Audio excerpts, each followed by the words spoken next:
Hello, I'm Diane Morgan. If you know who I am, you know who I am. If you don't, who cares? I'm here to explain Italian Time, a holiday phenomenon where Italians throw away their clocks and gather for eternity with San Pellegrino. I've been at this party so long that I've eaten 5 courses, hugged someone's grandma twice, and been offered a job in the family restaurant. So this holiday season, make sure to bring enough San Pellegrino to last you through the meal, the after meal, and the entire goodbye ritual. San Pellegrino, holiday on Italian Time. This episode is presented by State Farm. Having insurance isn't the same as having State Farm. It's like needing the protection of an offensive guard on the football field, but getting an elementary school crossing guard. Sure, they're both guards, but you can only trust one to keep your quarterback safe when the game is on the line. So don't settle for just any insurance when there's State Farm. Like a good neighbor, State Farm is there.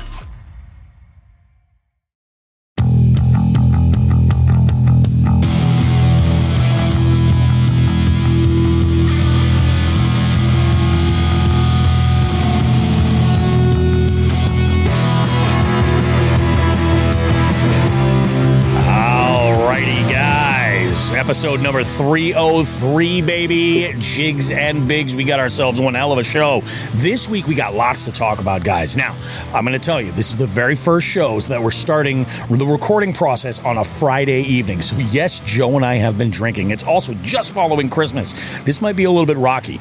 I haven't even recorded the interview yet that's coming up, but you know that song, Bass Pro, about posers wearing Bass Pro hats and not fishing from the artist Flywlkr? Yeah, he's in the beef seat. And if you don't hear that interview later, it's because something happened and we weren't able to make it happen. But yeah, right now, wishful thinking, he's going to be in the beef seat. We're going to talk about his background with fishing, also his music career, and the inspiration to write some songs about fishing. You know, something so niche.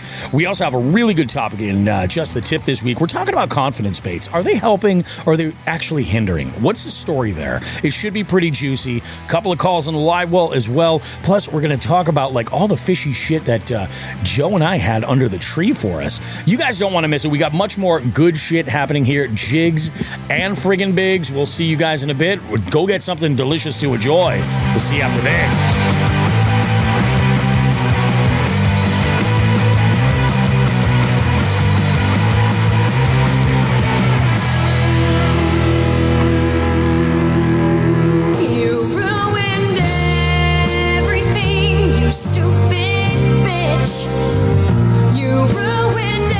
True, I did. Because, guys, what you don't know is that now we're doing this on Friday nights. And now we have this opportunity to chat a little bit more with the jig heads. We're not so crunched for time. We're having ourselves a good one. And I set up this board a little bit wonky to just kind of play some Christmas songs and hang out with the jig heads in the live stream. And I had to do some workarounds. But it is after Christmas right now. Effectively, it is December the 26th as we record this right here. Joe, how was your Christmas? Have you recovered from the Christmas hangover? So my Christmas was awesome. Nice. It was like Meg and I were talking about last night. I was like, what a great, because I mean, I think we had this conversation, like, for those of you that know me, like personally, like we've talked about this, like Meg and I are like super introverted. Like you may not think it here in the podcast and stuff, but we are. And we hosted this year. So we're just like, oh my fuck, like we're gonna have to do all the cleaning and everyone's gonna be here. But no, my sister came in from Michigan. So I had my OG sister. Yep. And my other OG sister. So dude, they came with their families. My dad came, his girlfriend. Yep. And we had all the kids and stuff. We had a blast, dude. It was such a good time. It was like we did Christmas with the kids in the morning, the presents and stuff. My dad does breakfast every morning on Christmas, pretty much when he's here, because he switches off every other year. He goes to Michigan for Christmas. Gotcha. To have it with my other sister. Yep. But yeah, dude. So he got at the house at like 8:30 to start prepping for breakfast. And then my siblings came and whatnot. And dude, it was like we had breakfast. We opened the gifts that we got one another. We had, they stayed. We had dinner. Nice. And then, dude, I don't know. You guys were into it. I don't know if you've. What's that? You guys were like into it. Dude, we had such a good time. That's I mean, awesome. you know what the nicest part about it was, Bobby? And we talked about this a little bit on the phone today, is they were there to help me start building bullshit. Oh, that's great, dude. Oh, man. Yeah. My in-laws came too. I forgot about that. They didn't stay too long. But yeah, dude. So like Jeremiah's huge into 3D printing right now. And I looked like a fucking idiot trying to set that thing up. Like, it's cool as hell. Like he had like an entry level one before. Now it's like, this one's cool as shit. Oh, for sure. Yeah. But, yeah, dude, just between that and we do every year we do that. I'm sure you've seen it on social media. You've heard where you wrap a bunch of shit inside this giant ball of like saran wrap. Goes around the table. We play that game every year. Yep. We have a blast. Meg won it this year. Oh, she got the big prize this year. It's cool because like our oldest Nathan, last year was his first year where he could come and play. They put nips and shit in there, and he tosses those to us. But I got a funny story about this too. So we put I got a wicked high kitchen table, and the younger kids, they go under the table. And they have their own bags, and whatever falls on the table, like the candy, whatever is or even like dollars, coins, it's theirs. Like they sit on the table. Awesome, they're like little table goblins, dude. Like under the table, like the children under the stairs, dude. Like that's awesome, dude. And they're like straight up under there. So like my view from down looks like something from like Hungry Hippos, dude. I like a coin, a dollar hit the ground. I just see a hand like real quick come out and grab it. It's like playing with cats under the couch. Like, wow. Dude, seriously. So here's the best part. Oh, Jesus Christ. Here's the best part.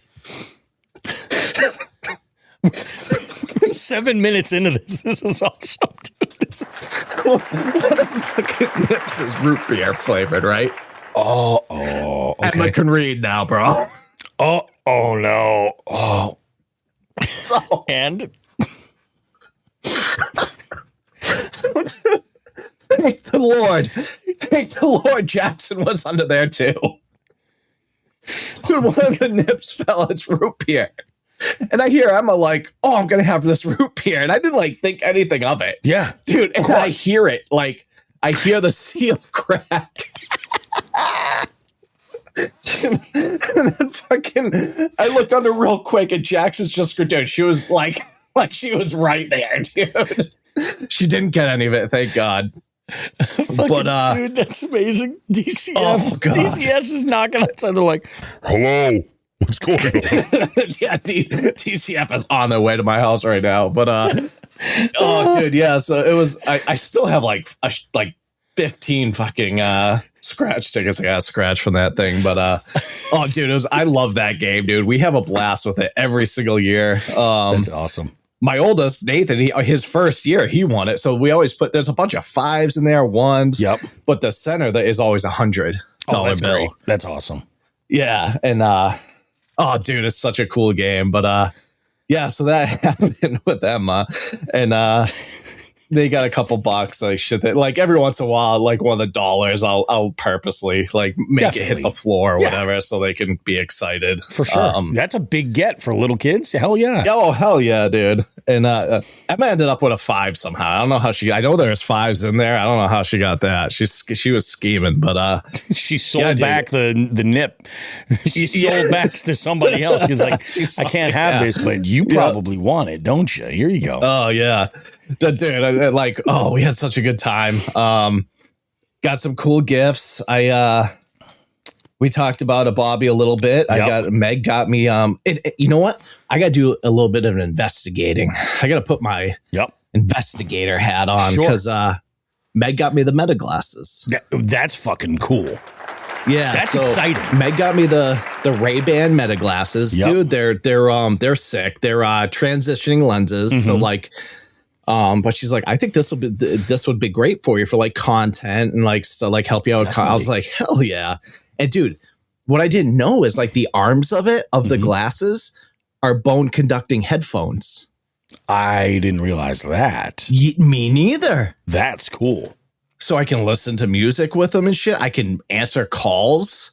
It's like dude, they're wild. Like I didn't know too much about them, the move. but where I'm thinking on the Zek and I were talking about them like a couple months ago. He's like, dude, you should get those for like. So I'm like, oh, I wonder if she like reached out to some of the dudes or whatever. Maybe. And I wonder if she talked to Zek or whatever. But yeah. So she got me those. They're it was a great Christmas. What else did I get? Oh, that was like pretty much just like small things that. Oh, she actually, dude, she got me this sick Yeti, smaller Yeti cooler that is like the same orange as like the orange on my boat, so I could like put it in the boat, like have it for the boat and it matches. So that was cool. And then, yeah, man, it was just a killer Christmas. The kids got the one thing like we talked about with like me building shit is this year we didn't buy any like toys, nothing like that. It was like shit, like cool shit that they needed, like, but it was like desks, new chairs for like their gaming room, like shit like that. So everything had to be put together. So that's what I've been doing the last couple days. But Meg got it. I got her a new office chair that I'm sitting in right now. That's and awesome. It's smart. You know what I finally, dude? So it's weird. This chair is sick. It's like. It like just like it rocks back kind of, but as you do, the lumbar comes in. I just saw a commercial for one of those yesterday. Really? Yeah. Yeah. She sent it. She saw it at like Staples or something. She sent it to me. It's cool. And, like you can almost just like sleep in the thing if you wanted. Dude, it's sick. It's pretty It's like it's wicked and comfortable. But yeah, so I got her that. And no, she's been hinting at it and like saying she was gonna buy it forever. But like she's always stuck in here in the office because she needs multiple screens, right? Like her shit she uses 3 screens. I finally got her one of those things that hook onto your like MacBook and like 2 screens like fold out and out. Yeah, dude, and they can like tilt and stuff. So she can like go kick it up on the island, like up in the kitchen or something like that. Like and see the sunlight. You know what I mean? No, that's awesome, dude. That's a great gift. So she was wicked pumped about that. And we have this competition that's not a competition. It's not supposed to be a competition. Like last year, she's like, 1 gift. We're only buying each other 1 gift. Yeah. I was like, cool. I was like, no problem. So I did. And she brought me like 7. I was like, you fucking bitch. You mentioned this last week and you were just like, I'm going all out. This guy, I don't give a shit. So I did, dude. She got me like 2 things, dude. I come up with, and she's like, don't tell me you got me more. I was like, oh, I sure did. And not only that, I like even the small things I put in huge ass boxes, dude, in multiple boxes. Like each thing was like the big, the medium, and the smaller box. So she's like, "Oh my god!" Unwrapping for like days. Oh yeah, that's the best. So yeah, but dude, it was a great Christmas. Yeah, I drank a lot. Yep. Felt fine this morning. Drinking again. Yeah, but it's freaking awesome, dude. We closed the night out trying to we're into Stranger Things right now. I don't know if I told you that. We started watching Stranger Things. Yes. Have you watched it? Louise just actually finished that batch of 3 new episodes last night. Okay, so you're all caught up. We're all caught up, yeah. Okay, so I'm about to finish season 2 right now. Oh, so you haven't ever seen any of the other stuff? No. Meg or I. We're hooked right now. It's such a good series. It is. Yeah, it really is. It's just the it's like especially like for us, it's like they did a real good, a phenomenal job at capturing that 80s like euphoric, like nostalgic, like a sense and feeling. They really did a good job with that, and yeah, we love it. So I'm sure we'll hit another episode tonight because we're not doing anything. But yeah, tomorrow, nothing fishy. I mean, I'll talk fishy. Like nothing fishy happened. So I'm just going over my bullshit Christmas. But I wish I had more fishy stuff. But dude, same. Yeah, dude. It's tomorrow. We're supposed to go do Christmas with Meg's side down in Rhode Island, but I don't know with this fucking snow. I'll go back. Oh man, I don't know if I feel comfortable driving in this. It could be pretty hairy, you know? Yeah, it looks like it's going to be pretty bad, but you know, she's the same way. She's like, oh my God, I wonder if we can get out of this. Yeah, man, that's it. It's great week. And that's fucking awesome, dude. That is fucking awesome. We got a couple of comments in here. I want to know. I got a bunch of things here. Let's get caught up right here. So yeah. We're going to answer some of these questions here, but Jay Manning jumps in and he goes, any ideas on things that we could chime in on? Like top Jigs and Bigs moments, hacks we can share, etc. And, we had mentioned earlier, in like the pre-recording of this segment that we really are like a little call to action that you guys use that hotline. The hotline is in the description of every single podcast from here moving forward in the last good handful, but also it's right there at jigsandbigs.com. And if you don't know what the hotline is, it's the number to call to get into all of the information. And it's basically anything having to do with FTG, just to give a shout out or ask us any kind of a question, like something for the live well, anything like that. Give us a call or a text at 413-324-8519. Put that number in your phone, save it, and feel free at any time. 413-324-8519. We hear a lot from one of the most, at least lately, dedicated Jigs and Bigs listeners, the one and only Eli Self. And like we joke a lot about like, oh, it's the Eli well, and people have even suggested you should just rename it, just like pun intended, like do it that way. But the reality of it is that like we would love it if there were even more listeners out there who were that enthusiastic about the hotline and keeping us in the loop with stuff. I will say I do periodically get the overnight text from the Canadian koala himself, Mr. Nick Deshane. And usually it's like almost like live commentary, because he'll leave like Spotify comments too on the show. And I have a feeling he and I consume content very much in the same way. Like we'll see something on screen and we'll hear it play, and then we go and we leave a comment on that one specific instance. So it's very cool. Like I am all about engagement with the show. Absolutely. If you guys want to talk about stuff, go ahead and get in touch with us via the hotline, and we will for sure include it on the show. In fact, and I mentioned this before, Eli had mentioned he was like, I'm having a hard time coming up with fresh new questions. And I was like, it's funny, if somebody asks something that we've already covered, it's possible we might have a different take on it simply based on something we may have learned or spoken about before. So we could always jump into that. And I'd like to kind of include like some guests on, if there's a question that comes up in the past, then I can use that during an interview and say, hey, what's your take on this?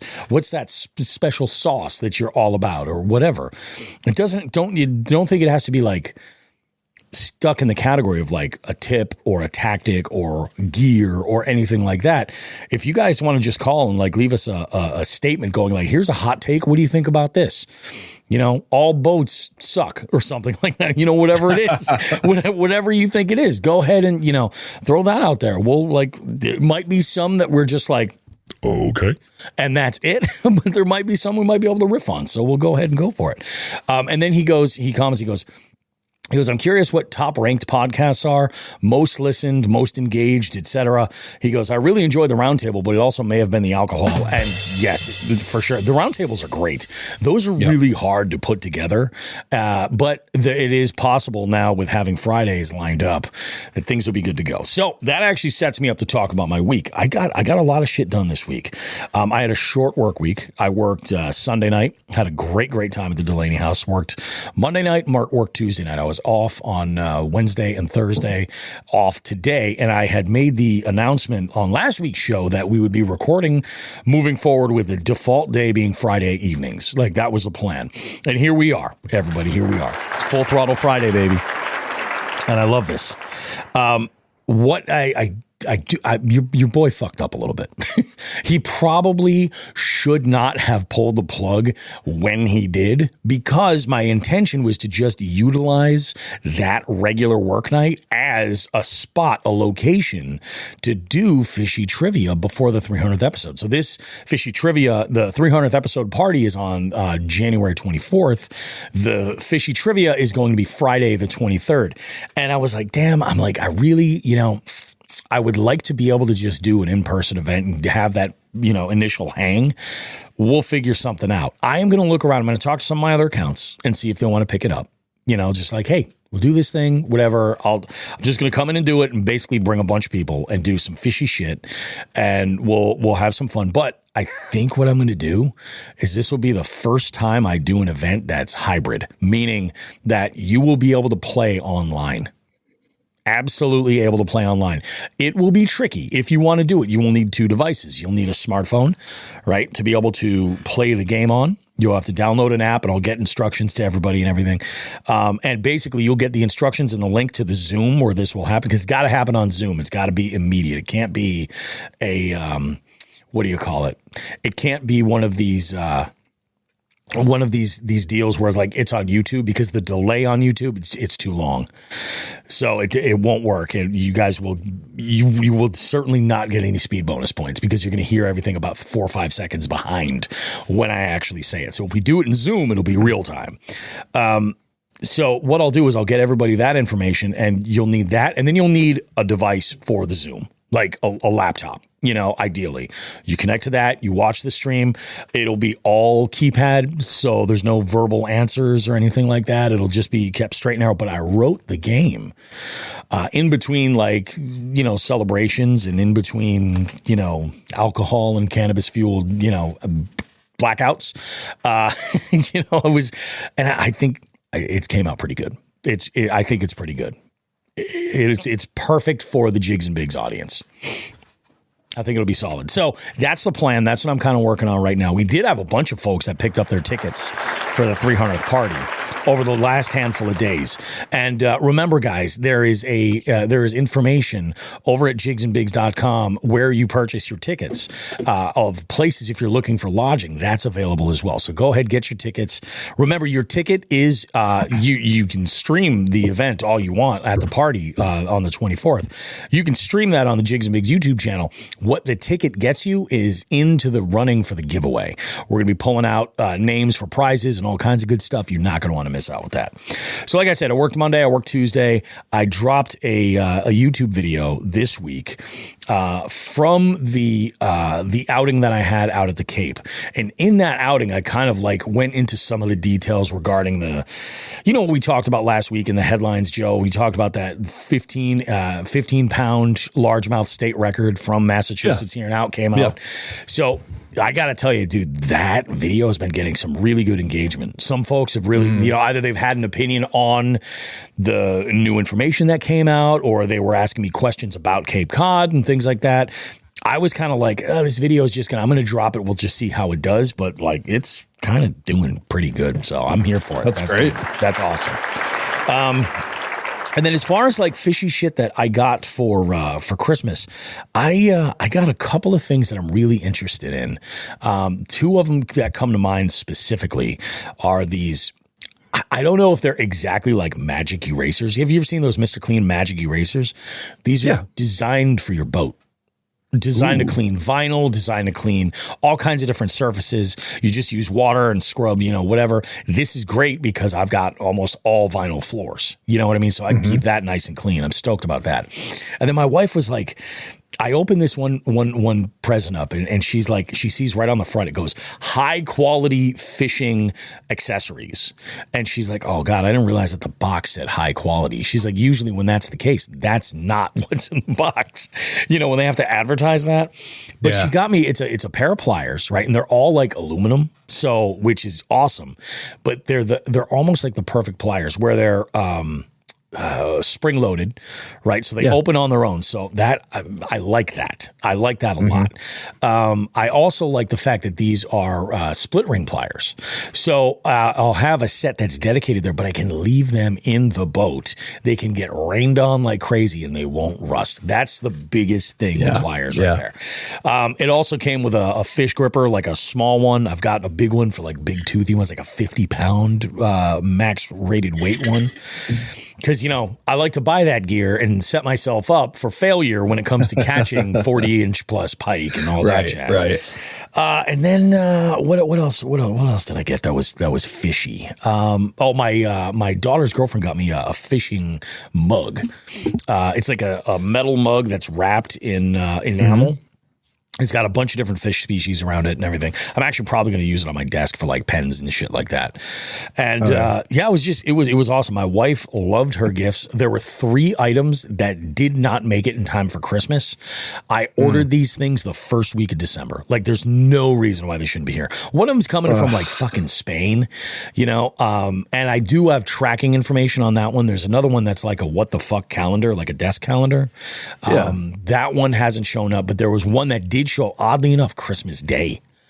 And we're at the really, yeah, we were at where were we? Oh, it was today. We were having lunch at Sawdust Coffee, and we're sitting there, and she's like, I still can't believe that gift showed up Christmas Day. She's like who delivers on Christmas? And I go, Santa. And the bartender was like, he's got a point. I'm like, see?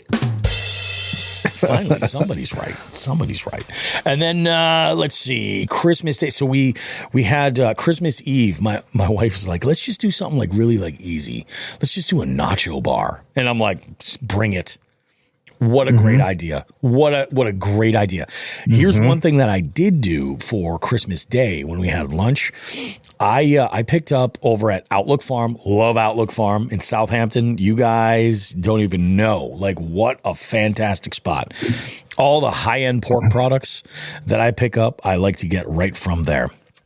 So I go over and I jump into the section where they've got all the hams, all the smoked hams. And I find they have their own Daisy hams. Now, most of us in New England know Daisy hams from like the day of like boiled dinners and shit like that. Sure. That's not my fucking bag, man. No.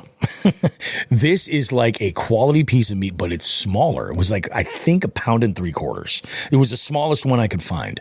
And I'm like, all right, that's cool. It was right around 2 pounds. And like, I don't know what it is, man, about their smoked bacon, everything else. It is just perfect. It's perfect, And I picked up that and a couple other items and everything. And I made that hot honey ginger ale glaze. And I glazed that ham, and it was absolutely beautiful. Nobody in my house is like a big ham fan, but I'm like, it's fucking Christmas. We're doing a ham. And it was really good. I mean, we had like a lot of this was just like more like snacks and like hors d'oeuvres and things like that, and it was solid, man. It was really, really solid. We had ourselves a good time. It was absolutely delicious, though. Food was out of this world. My wife cooked her ass off. She made a bunch of cookies, which it's been a challenge, dude. If there's one thing I live for, it's the Christmas cookies. Terrible. It's a big decision. It's a mess. So we had ourselves a really good time. It was a whole lot of fun. But yeah, my wife is off for like the next week. I guarantee she's going to pick up a shift somewhere. I guarantee it. But I'm amazed so far that she's like it's like all good, Like she's been having a good time. So things are good, man. I was toying around with the idea of going out fishing today for a little bit, and then I was like, I'm like, I don't think so. You know what it was? It was so cold earlier this morning. It was. I'm like, you know what, man? And I knew that the wind was ripping out there. So I'm like, you know what? I'm not going to do it. My plan actually is to go. And initially, I told my buddy, I was like, yeah, we'll go on the 27th. I said to Paul, and he's like, oh, we can do that. I'll be available. And I was like, sure. And then I scheduled this interview with Flywlkr, and I'm like, you know what? Let's push it like a week. It'll be the first time of 2026. Yeah. It'll be good. I gotta fucking re-register my boat too. I forgot about that too. I'm like, shit, this year. New license, new boat registration, all of it, man. I gotta get on that shit. So yeah, things are kind of nuts. I'm already not loving, like, I got the cover on my boat, and I have some little bit of water that collected, so I got some small pieces of ice.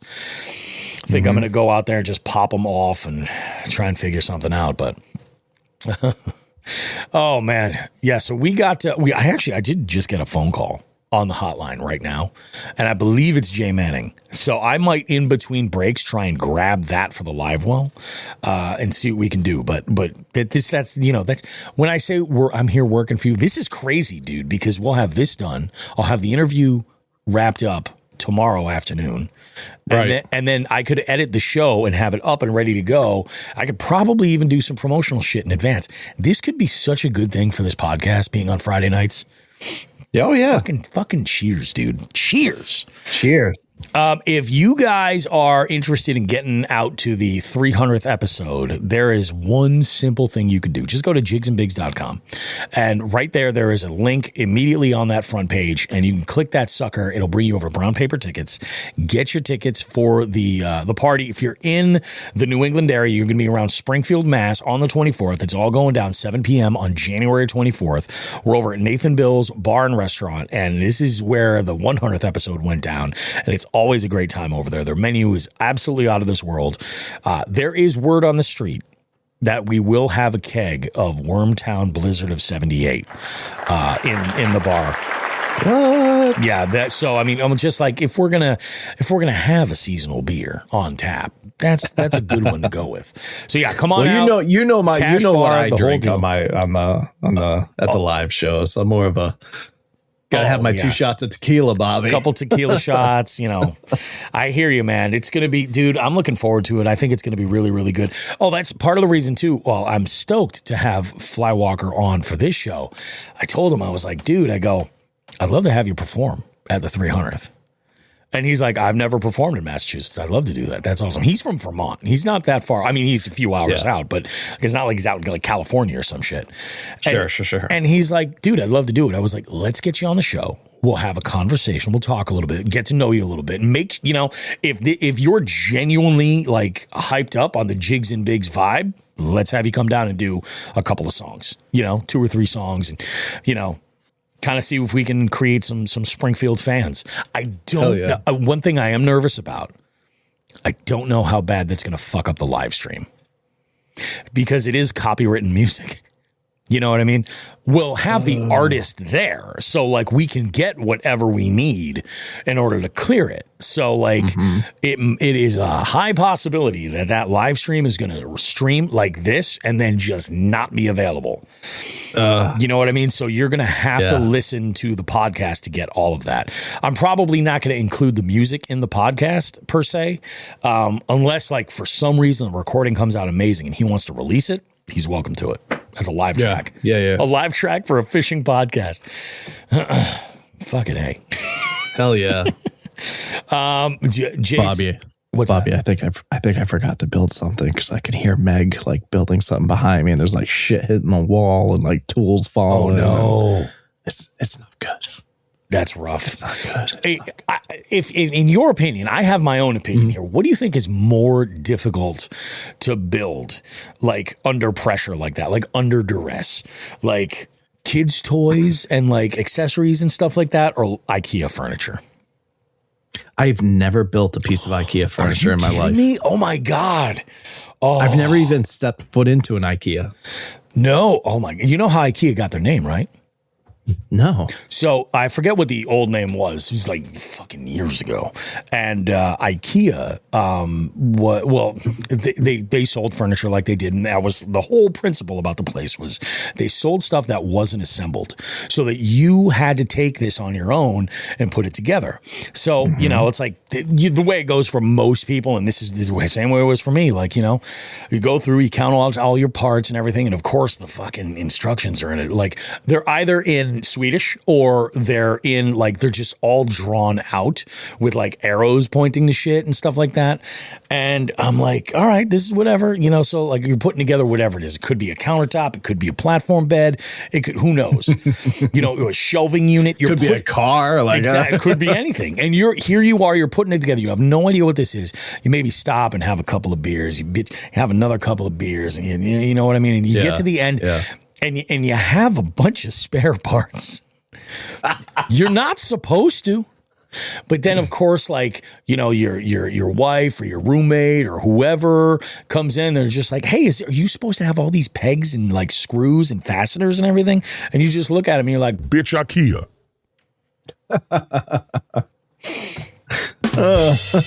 I don't know where I found that joke. That's not mine, but I like, it's funny because like in like the gaming area, I was putting in, I was trying to put the 3D printer together, and Meg's like, well, I'll grab a couple tools, which is always terrifying. And that's my favorite. And she's like, I'm going to put Jackson's new desk together. I'm like, okay, yeah, you can do that. Like, whatever. And she did a good job. Thought she did a good job. She's like laughing my sister's there laughing with her. She's just like watching. And then then she starts to like slide it into place where she wants it, dude. As she's sliding it, fucking falling apart. Screws are falling out. I'm like, oh man. And then dude, she and then the other thing she was doing while I was building something is she was putting up a couple like floating shelves in Jackson's area, dude. And she's got my drill. And also you know that sound when you know like the screws getting stripped to shit. Oh yeah, I do. I'm familiar. All I can hear, dude. I'm like, well, those are never coming out. It's just rounded out I hope entirely. that's the spot you want them. We call this the forever fastener. Oh my God. Yeah. Dude, that's brutal, man. Yeah. But dude, she tries, and I appreciate that. That's what it's all about. Jay Manning says it would be easier to defuse a bomb than to assemble some of these damn toys between bedtime and Christmas morning. That's the worst part. It's like you go out Christmas Eve and you're like, oh yeah, everything's cool, and then like this has happened for my wife's like, hey, you gotta put that dollhouse together or whatever it is. I remember specifically once there was this dollhouse I had to put together, and I'm like, babe, I got this. I sit down with the instructions, and my immediate reaction looking at it was just, it took me hours to put all the details, like everything together. It was not without, it was rough. It's rough. I can't give my wife I can't bust her ass about any of this stuff, because she will often be like, I ordered this, put it together. I'm working today. It should be done when I get home.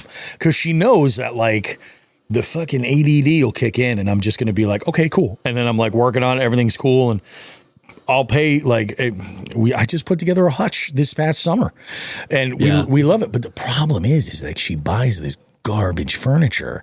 It's all like wafer board and stuff. And like, if there's like some sticking with a fastener or something, like, maybe a closure has like a magnet seal that holds it closed.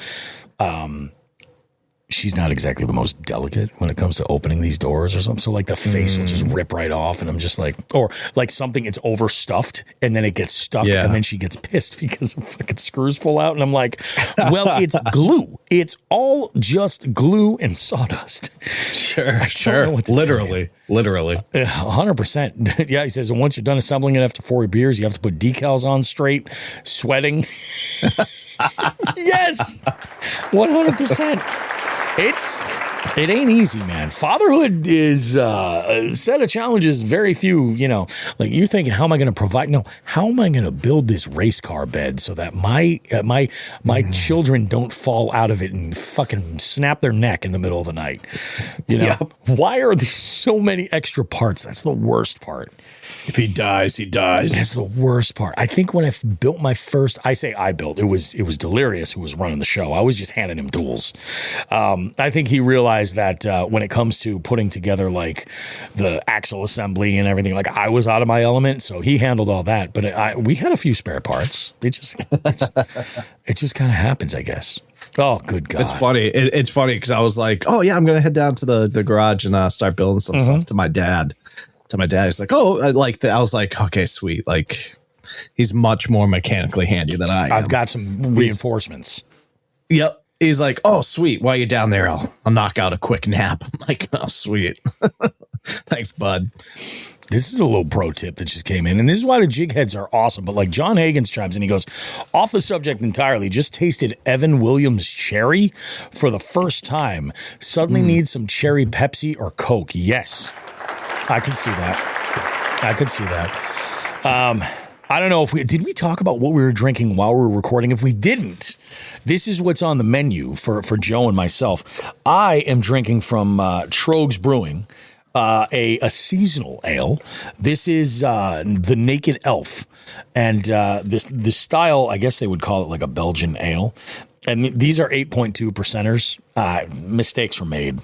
Mistakes are just made because it goes down so smooth. It's like, it really does. Yep. And Joe, you have an interesting concoction going. I have an interesting concoction. I am drinking Dr. Pepper. Yep. Mixed with coconut vodka. I can get behind that. It's good, man. I can It's 100% good. It's funny because I like ran out of vanilla vodka. That's usually what I do, and I was like, I got this coconut. Let me try that. And I was like, okay, all right, I can get on board with this, dude. When Dr. Pepper did that creamy coconut variety, that limited time, it was Becca that was like, you got to try this because she knows I'm a sucker for diet soda. So I picked up some of the zero sugar, and I bought there's a bottle of rum around here somewhere. You would think I am such an alcoholic, but there's a bottle of Jamaican rum, and I was like, this is out of this world. Yeah. This is just, the pairing is perfect. Yep. Blackberry Dr. Pepper with Crown Royal Blackberry. That's professional grade right there. And then Sean says, sounds delicious, Joe. I cannot wait to see you sons of bitches in Columbus the week after. I am so excited for Columbus. So excited for it. Although, Joe, I was talking with Boston Anglers this week, and you're gonna have to go over and say hey.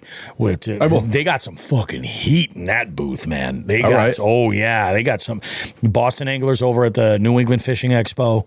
I actually got to reach out to a number of tackle shops in very key locations to set up what I'm really kind of hoping to formulate into the first ever regional tour dates for Jigs and Bigs. I got a lot of things happening that a lot of things planned for 2026, and I'm hoping to be able to pull the trigger on some of these things. So it could be interesting. Todd says can't wait for Columbus as well, dude. I'm stoked. I'm stoked. Pig Jigs is going to be there this year. I believe the Dark Horse booth has our same neighbors at Chegan right behind us, if I'm not mistaken. So it's just going to be bigger and even better. Binya is going to be going out with me for this one. This should be pretty exciting. It's going to be interesting bringing Binya to Oldfields.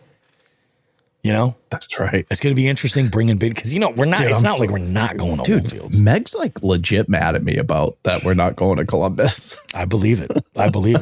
You guys have started with a good tradition, and I can't figure out because mad. This is normally the weekend. Like that weekend is normally the weekend that the New England Expo is always. I don't know why they bumped the weekend ahead. Columbus. The only thing I can guess is they just wanted to get it off the Super Bowl weekend. Maybe. But dude, Sunday was still packed last year. And that's the thing. They've been doing it on the Super Bowl weekend so long that I don't really know that it really had much of an issue, but hoping to squeeze in some extra time off so I can do more than just Friday. Hell yeah, dude. Hell yeah.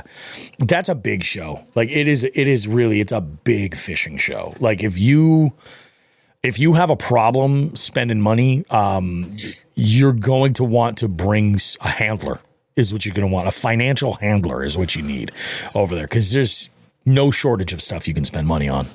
No shortage at all. I hope that dude with all that AFCO gear is there this year because your boy is a little bit too small for some of his hoodies. And if they had some really interesting patterns that I haven't seen on the website. I don't know if they're knockoffs. I don't care. You know what I mean? It is what it is. I'll bet you they're not knockoffs though. Oh my goodness. What do you say we jump into this headline and we kind of kick this sucker and then we'll shift gears and jump into our second segment and talk live well and stuff. This is going to be good. Here we go.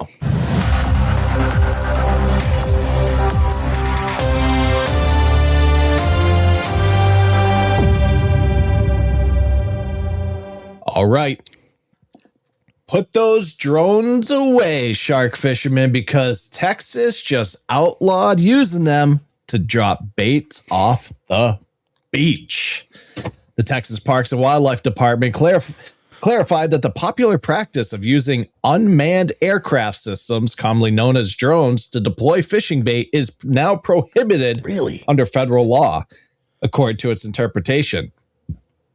Surf fishing. The Dr. Pepper just tried to come up for a second there. Fair. Surf fishing groups on social media were not pleased with the decision. The determination, which follows a rise in public comments and inquiries related to drone use in fishing and hunting, centers on the Federal Airborne Hunting Act, According to TPWD officials, the key lies in the definition of aircraft within federal regulations, which the U.S. Fish and Wildlife Services Office of Law Enforcement affirmed includes modern drones. Specifically, the act prohibits the use of any aircraft to take or attempt to take wildlife or aid in the act of fishing. Because drones are now classified as aircraft for the purposes of regulation, using them to carry and drop bait for surf or bank fishing is considered aiding in the take or attempt to take wildlife, which legally includes fish. The result of that analysis and discussion is the determination that 50 CFR Chapter 19 whatever prohibits the use of aircraft, which includes UAS or drones, to take or attempt to take wildlife or aid in the act of fishing, stated a TPWD release. The AHA was originally enacted in 1956 to prohibit hunting from helicopters or fixed-wing planes, but its broad language regarding aircraft and take now applies to drone technology. The TPWD further clarified that the prohibition is absolute and cannot be circumvented by state-issued permits. The act specifically prohibits a state from issuing permits for the purpose of sport hunting, which also encompasses recreational or sport fishing. Therefore, use of drones by recreational, surf, or bank fishermen to deploy bait is considered a violation of federal law, and the TPWD is barred from authorizing such activity. Texas wildlife officials encourage fishermen to review official regulations before heading to the water to ensure compliance. See, I think there's a lot of people that are going to be very upset about this because they already were doing this. But there's a group of people that I think stand to, like, I'll use another Texas example, like where a situation can create a little bit of an opportunity for the model entrepreneur, if you will. Okay. So like an example would be like, the hog situation in Texas, right? Obviously. I was just thinking that, right? Dude. That's what I was thinking as I was reading this. So you have people who are now like, there's a whole industry. Like they don't want these hogs to go away because you have people that are like, oh, we can, we can set up guide trips and we can do this, or we have a service where we'll go and hunt them for you or whatever. Yeah. There's an opportunity. If you have a kayak and you are comfortable with getting even better if you have a kayak with a motor, is your opportunity to just run bait. Yep. Just run bait, have them give you the bait, open the bail, take it out, drop it, come back, set your price. You're going to be there all day. How many times are they going to cast? Just do it per cast. You know what I mean? Yep. Is your opportunity. But I will tell you this much, like the drone thing is like, I get the wording, like I get what they're saying, but I do feel like there should be, they could easily make some kind of clarification. I just don't think that they want to. But what I get, what, and kind of what you started to get into, Bobby, is the attempt to take wildlife or aid in the act of fishing, to take wildlife via an aircraft. Dude, especially in Texas, that's where all of these big helicopter-based hog hunting events are.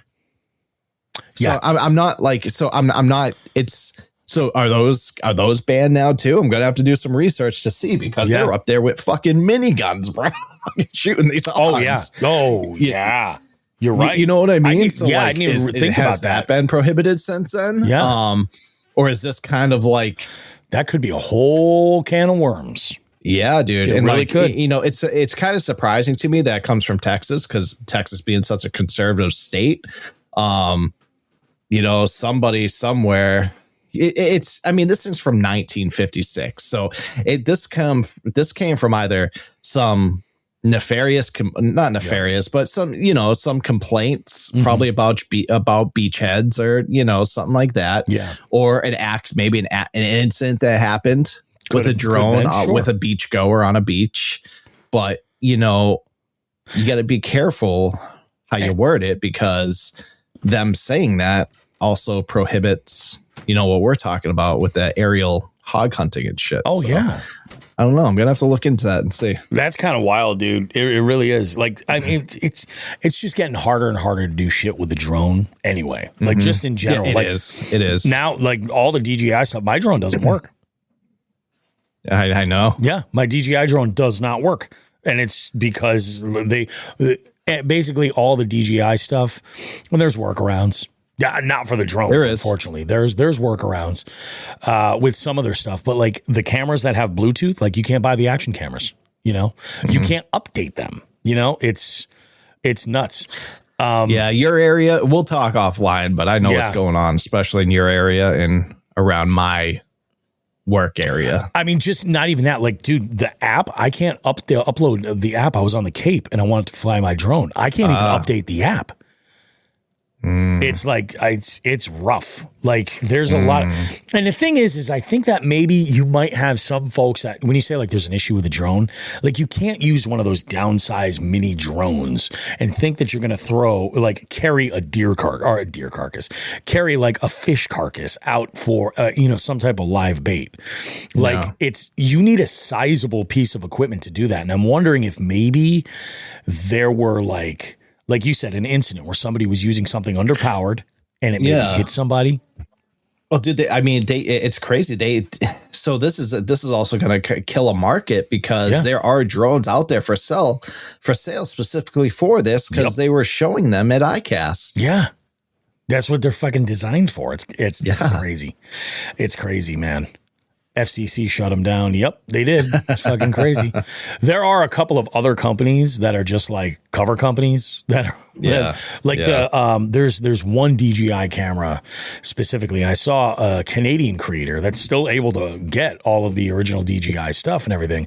But there's this, it's strikingly similar. I forget the name of the model of the camera, but it's the one that's on the gimbal and it's got the AI so it'll track you. Yeah. I don't love that they're not like rugged like some of the action cameras necessarily, but I kind of like the idea of that gimbal and setting that up to be able to just follow me on the boat. I think that would be amazing. But this one, there's another, it's like, I forget it's like some super generic sounding name, but she's purchased both of them and they're like exactly identical. Like the menus and everything, they're all identical. So it's, Benny says Insta360. I kind of like the, no, it's not that camera band. It's not Insta360, Binya. This is like something super generic sounding. It sounds like one of those like no-name Amazon brands. Yeah, we're getting totally off topic, but like it's crazy, dude. Like I can't believe that they made this kind of a call, and there's got to be more to it. There's got to be more. To that story. Sure, got to be. Sure, I'd like to know why. Yeah, I'd like to know why. Yeah, because they weren't just like.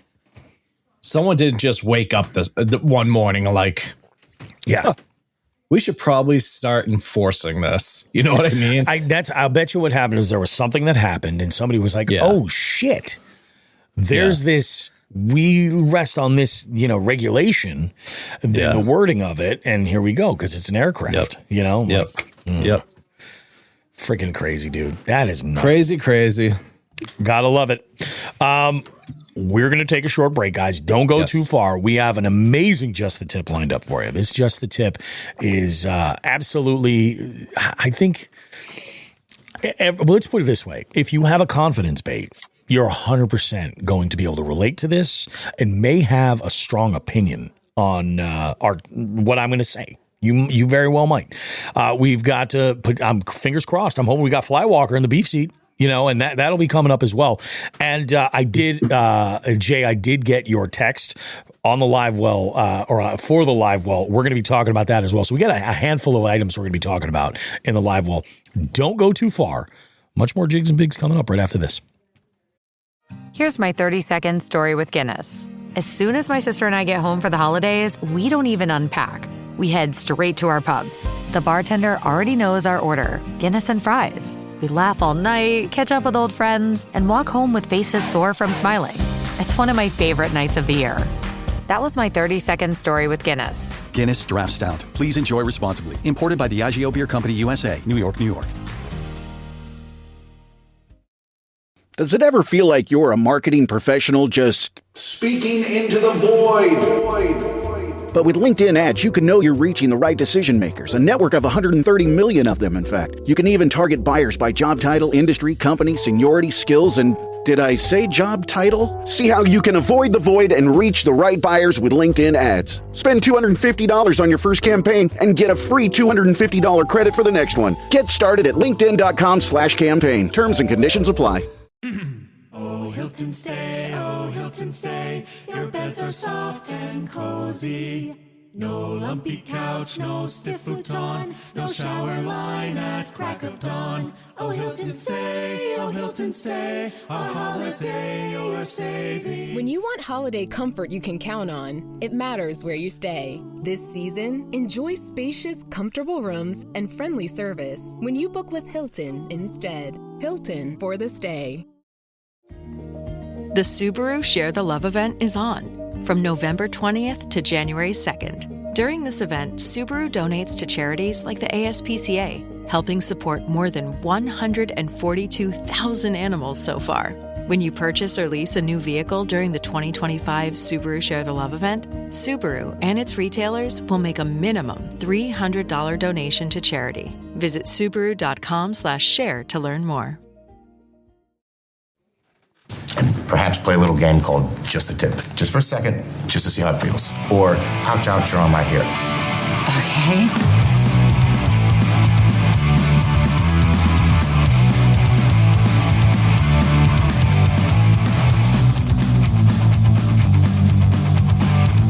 Alrighty, guys. Just the tip time, and this one is probably going to hit a little close to home. Let's talk about confidence baits. And when they stop helping you and actually begin to hurt you. Everybody's got at least one. Some people have a handful. It's that bait that you believe in that can get it done. The one you tie on when things get super tough. And confidence does matter. It matters a lot. You fish better. You slow down. You pay more attention. But there is the uncomfortable truth that we need to talk about. And sometimes your confidence bait isn't confidence. It's a security blanket.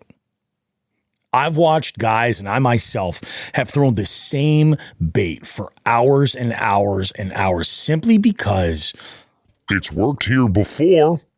The same depth, the same color, the same retrieve. And at that point, you're not fishing with confidence. You're fishing on autopilot. A confidence bait really should help you make better decisions, not avoid making decisions altogether. Here's where the reality checks in. Fish don't care what you've caught them on in the past.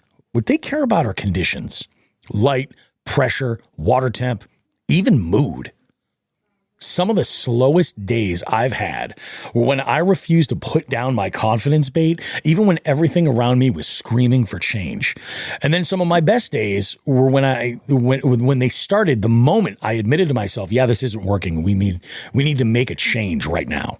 The best anglers that I know, they don't abandon confidence baits. They just simply redefine them. Their confidence isn't in the lure. The confidence is in the ability to adjust.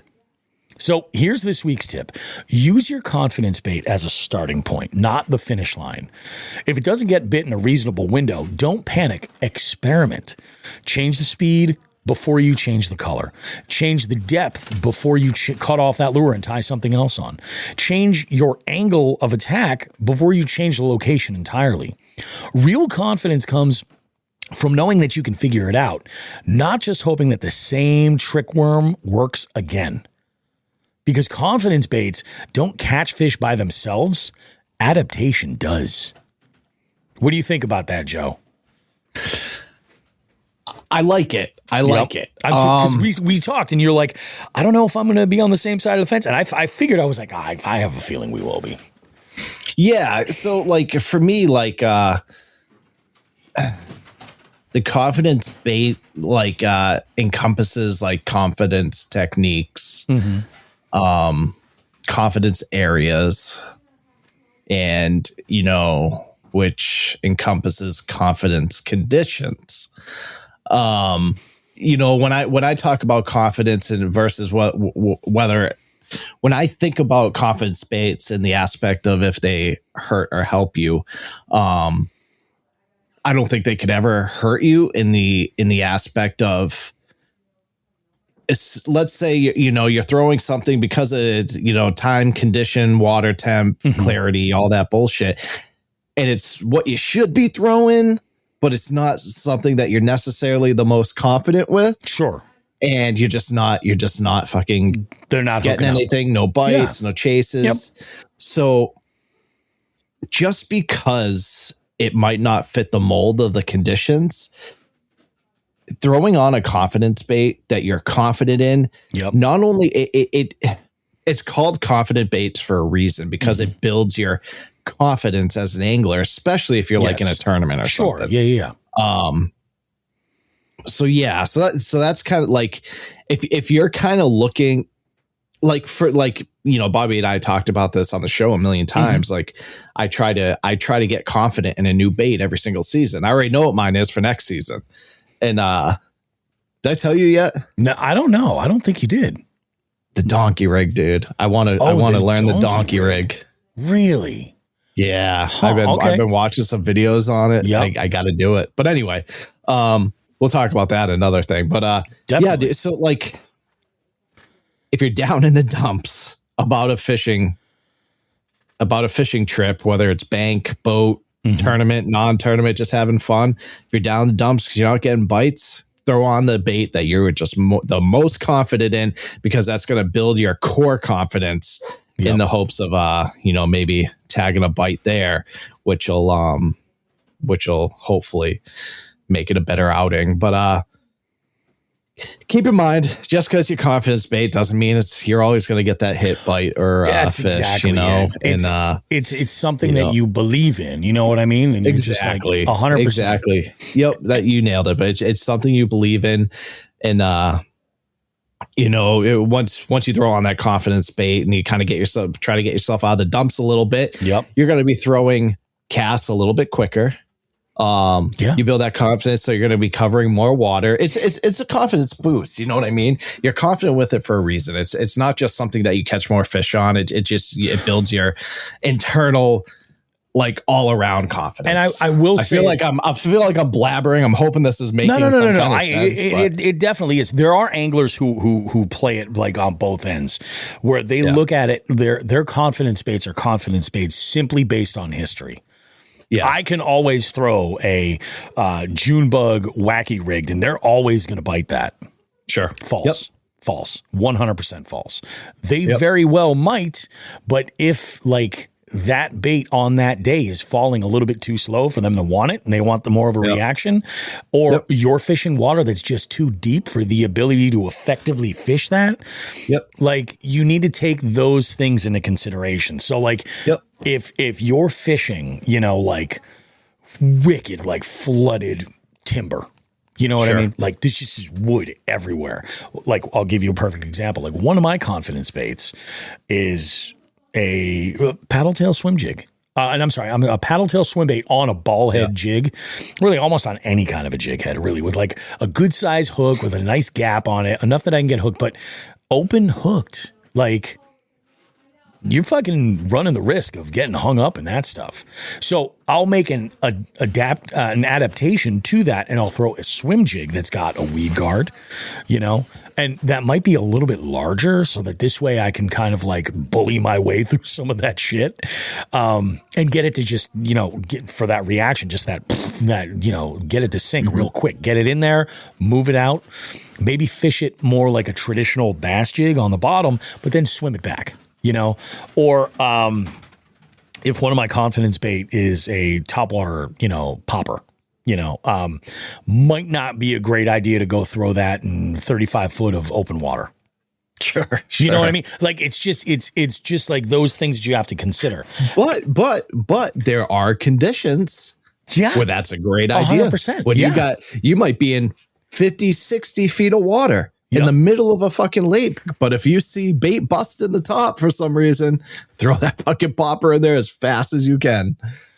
I like this, and we should dive in. This would be pretty good. So John Hagens chimes in. He goes, sometimes I throw the confidence bait and get nothing. Switch and stir the water with other stuff to draw attention, then return to the confidence bait later for better results. I could definitely see that happening. I 100% could see that happening. Sometimes you throw like something enormous or that vibrates a bunch to get a little bit of like interest, and you're able to get bit throwing something a little bit more downsized later. Jay Manick says cold water equals blade bait, fallen spring, jerk bait. Oh, he's going through some of his confidence baits for that season right there.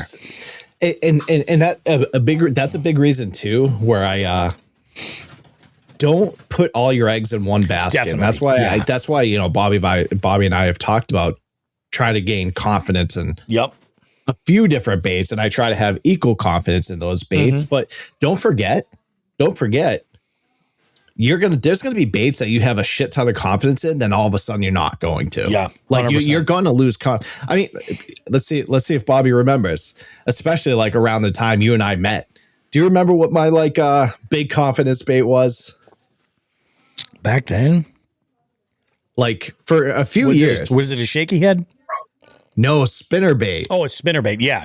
Oh yeah. Yeah, dude, I've lost confidence in spinner baits the last couple seasons. Really? I just haven't been getting quality fish on them. I've lost confidence in them. And that's kind of another thing where I kind of want to gain the confidence in those again. Back up. Yeah. And, that makes sense. That's kind of what I mean. Like, just because, I mean, it's hard to lose confidence on like a fucking wacky rigged worm. You know what I mean, it's just more where you're using it. What are you targeting?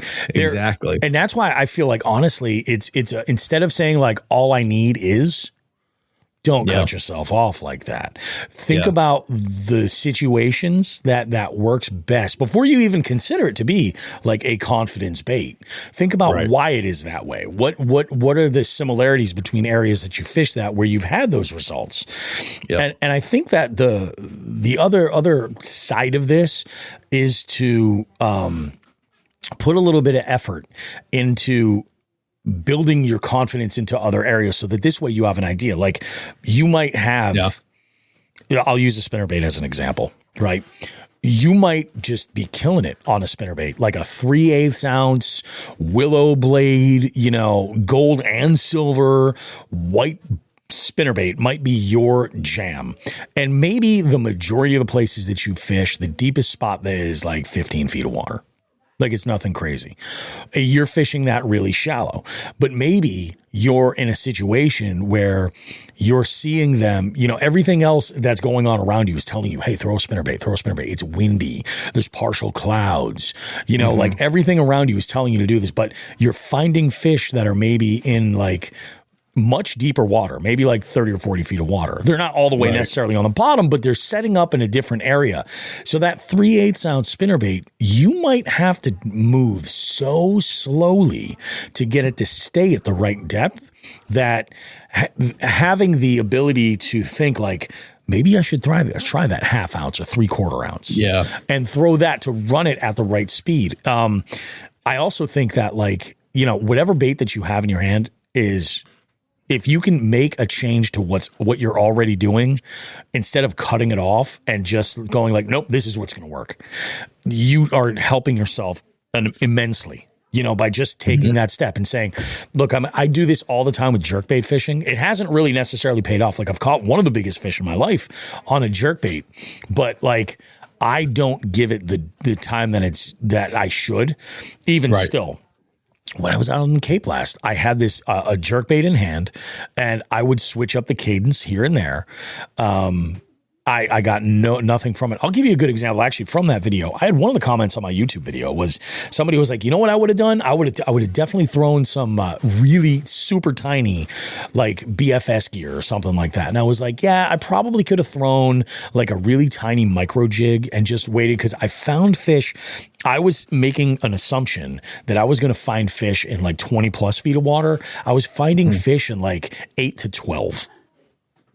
And I have pulled fish up from like 70 or 80 feet of water, throwing a tiny, like 3/32 ounce micro jig that took full ass minutes to get to the bottom. And I'm like, like just because this is a tournament situation, I was like desperate as hell. I'm like, and I had no electronics at the time. I was like, are they that fucking deep? So I make a cast. I'd let that jig get all the way down to the bottom, and then bang, I caught the biggest fish of the day doing that, like at the buzzer. It was ridiculous. And I even said to the guy, I was just like, you know what? I go, that is a good example. I go, I didn't bring any of the bait finesse gear with me. I wasn't anticipating needing to throw something that tiny, because I would throw, what was I throwing? Like I was throwing a finesse swim bait. I was throwing like a 3-inch plastic. I was like, that'll probably be all right, but I can throw this stuff on heavy enough gear where I can throw like a 3/4 ounce head if I got to get it down that deep. And then I had my drop shot, which I was like, if I got to downsize that much, that'll probably do it. Probably wasn't the move, you know. Maybe that micro jig would have been a good thing. It's just one of those deals where, like, I think that the biggest like flex any angler is actually going to have is adaptability and versatility. You know, 100%. I totally agree with that. That's why pros become pros, man. Yeah, it's, you know, I mean, you got to be able to turn whatever into a shit, take whatever shit sandwich you're served and make it lunch. You know, I mean, you got to figure out how to make it happen. So it's like, it's just one of those things. I think that sometimes confidence baits like become confidence baits, maybe for the wrong reasons. Yeah. You know, like, hey, I'm going to throw a plopper and it's the water temp's 38 degrees. Right. You know what I mean? Like, right. All right. I mean, I've had situations before where I've talked to buddies and I'm like, dude, really? You're throwing that? He's like, they could eat it. I'm like, they could. Maybe. Yep. You know what I mean? But it's like, is it that likely? Like, dude, I'm of the mindset, I don't like throwing craws after that water temp hits under 55 degrees. Makes sense. Because I haven't really studied the science of crawfish necessarily, but they shut down after a certain temp and like, you're not going to necessarily see them. So like, you'll see a lot of times people that'll throw a jig will throw a chunk in that cold water because it's a little bit more ambiguous as to what it is. Yeah. You know, that's not to say that they're not going to bite a craw or a bug or something like that. They for sure can. But like this time of year, you'll find me throwing like those little like TRD baits as my jig trailers. Or if I want a little bit of action, that's where a curly-tailed grub on a jig for me is just juice. You know, nice tight vibration, just nothing crazy. Yep. Small inline spinners are always a confidence bait. I mean, it's hard to say no, but I've been in bodies of water where like specifically one instance trying to catch brook trout in ridiculously clear water, and I can see them chasing my inline spinner and they're just like, fuck off. Like, it's almost like they're playing a game with it. Jay Manning says, having electronics has helped me grow the list of confidence baits. Seeing the fish's reaction on live scope has changed the game. Dude, I could totally see that. That might be a move for a reason to have forward facing on its surface, just to give you the insight is like, what's the reaction here? Are they nosing up to it and then turning off? What can I do to make a change? And then Jay says, Eli, I need some tips on swim jigs. Can't seem to catch a fish on one. I can help you with swim jigs. I love swim jigs. Me too, dude. Absolutely fucking love them. East Coast working man's jig. I'll tell you, we had a conversation earlier this week about 6 cents. One of my favorite swim jigs is a 6 cent swim jig. Yep. Freaking hybrid swim jig is great. Love it, dude. But I mean, I am one of those folks that like, I will just change out, like, not even necessarily change out my trailer. I'll swim any jig, you know, and they'll get munched. They'll get freaking munched. I got you. Bass Dope Speedball swim jig. I freaking love it. So yeah, I mean, confidence baits are great, but don't let them be a security blanket. Don't turn into a Linus on the water where you're lugging that thing around and it could be holding you down. Consider what it is that you're throwing. Consider the way that it reacts and the way that it, it does the job and for the conditions that are in front of you. You know, fish the water that's in front of you, not what you fished last week. I'm Bobby Roast Beef. Thanks for coming to my TED Talk. All right, so here's the deal. I'm going to take a short break. All right, we're going to come back, And if all works well with Flywlkr, we're going to be talking about Bass Pro Shop hat posers. We're going to talk about his new song, Fish On. And we're going to talk about his background as far as fishing in New England, specifically in Vermont. You know, is he all about Champlain, or is he more into, does he fly fish? I don't think, we've met a lot of anglers from Vermont that don't fly fish. Almost at all, and yet it's built for it. It's the river systems up there are just absolutely beautiful, crazy. So yeah, we'll see. Hopefully we have that coming up for you. If not, it'll be the live well next. We're flying by the seat of our pants, baby. I need another beer. We'll see you guys in a bit. Don't go too far. Much more Jiggles and Bigglesworth coming up right after this. This episode is brought to you by. Oops. I've got a box of Cheez-It crackers staring at me, and I just wanted that irresistible cheesy crunch. Sorry, that was a total snacksident. What was I supposed to be talking about? So salty, so crunchy, so cheesy. Whoops, lost my train of thought. I've heard of brain freeze, but brain cheese? I'll just have one more Cheez-It cracker, and then I'll get back to it. This is Jason Momoa, and I'll be your finance professor today. Welcome to Banking Smarter 101 with Chime. Bam! First lesson, sign up for Chime and set up direct deposit. You'll be joining millions of members banking fee-free. Second lesson, get cash back on eligible purchases while building credit and a higher APY on your savings. That's how you bank smarter this season. Fa-la-la-la-la, class dismissed. Join Chime today. Chime is a financial technology company, not a bank. Banking services and a secure Chime Visa credit card provided by the Bancorp Bank N.A. or Stride Bank N.A. Members FDIC. Optional services and products may have fees or charges. Details at chime.com/feesinfo. With a qualifying direct deposit, earn 1.5% cash back on eligible secure Chime Visa credit card purchases. On-time payment history may have a positive impact on your credit score. Results may vary. APY means annual percentage yield. Learn about credit building and more at chime.com.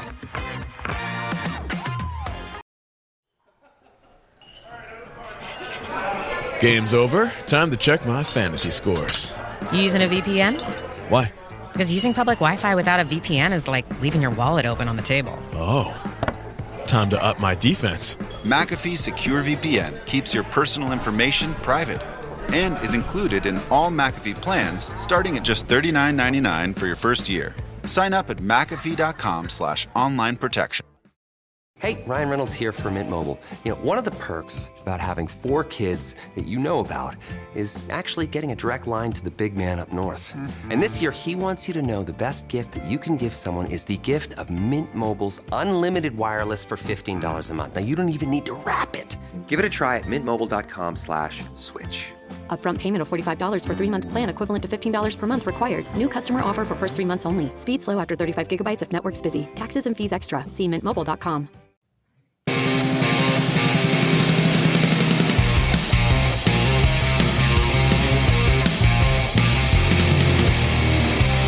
Alrighty, guys. Bobby Roast Beef here. Another Jigs and Bigs in the Beef Seat interview segment here.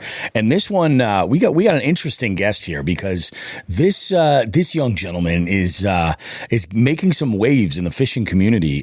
Really, I mean, just and beyond. We should be honest and say that, and beyond for sure. But earlier this year, I think it was August of 25, he dropped a song entitled Bass Pro, which has been just getting eaten up with everybody along the fishing community, sharing clips of this song all over the place. And we got him here on the show. We got Flywlkr with us, AKA Flizzy. How we doing, man? I'm doing great, man. Yeah? How you doing? I'm doing fantastic, dude. And like, you know, I mean, I have a music background myself. And I got to tell you, when I first heard your stuff, I was like, holy shit. The production quality alone is awesome, but it's polished. Your material is unbelievably polished, but your lyrical play in Bass Pro and then in Fish On as well is absolutely fantastic. And then I found out that you're a New England guy, dude. Oh yeah. So you're a Vermonter, originally born and raised in Vermont? Yes, sir. Nice. Yep. Very, very nice. So what we like to do here, Flizzy, is just kind of like talk with our basically allow you a spot to kind of introduce yourself a little bit. So what I want to do is I want you to kind of give us that 30,000 foot view. Zoom out a little bit. Like, how did you get into the outdoors? How did you get into music? And then where did those worlds like officially cross over for you? And tell us like about the ratio, like how much of, you know, fishing and just the overall, the outdoors in general plays into your life compared to, you know, other elements of your life. Yeah. So, I've always been, you know, growing up in Vermont, we're just outdoorsy. Yep. Like that's the way of life up here. And, you know, just going fishing with my dad and like since I was a little kid and like I was in like Boy Scouts and we would do like woodsy stuff, like camping, a lot of camping, a lot of hiking. But fishing was like my favorite thing to do, like, and, just growing up doing that stuff. And then like music came to me really naturally at a young age. Like I had like a keyboard in my room and my mom taught me a few chords and then I would like listen to my favorite songs and then I would repeat it on the piano. Like I would teach myself how to play the notes. So I had a really good ear for like, for finding keys and stuff like that.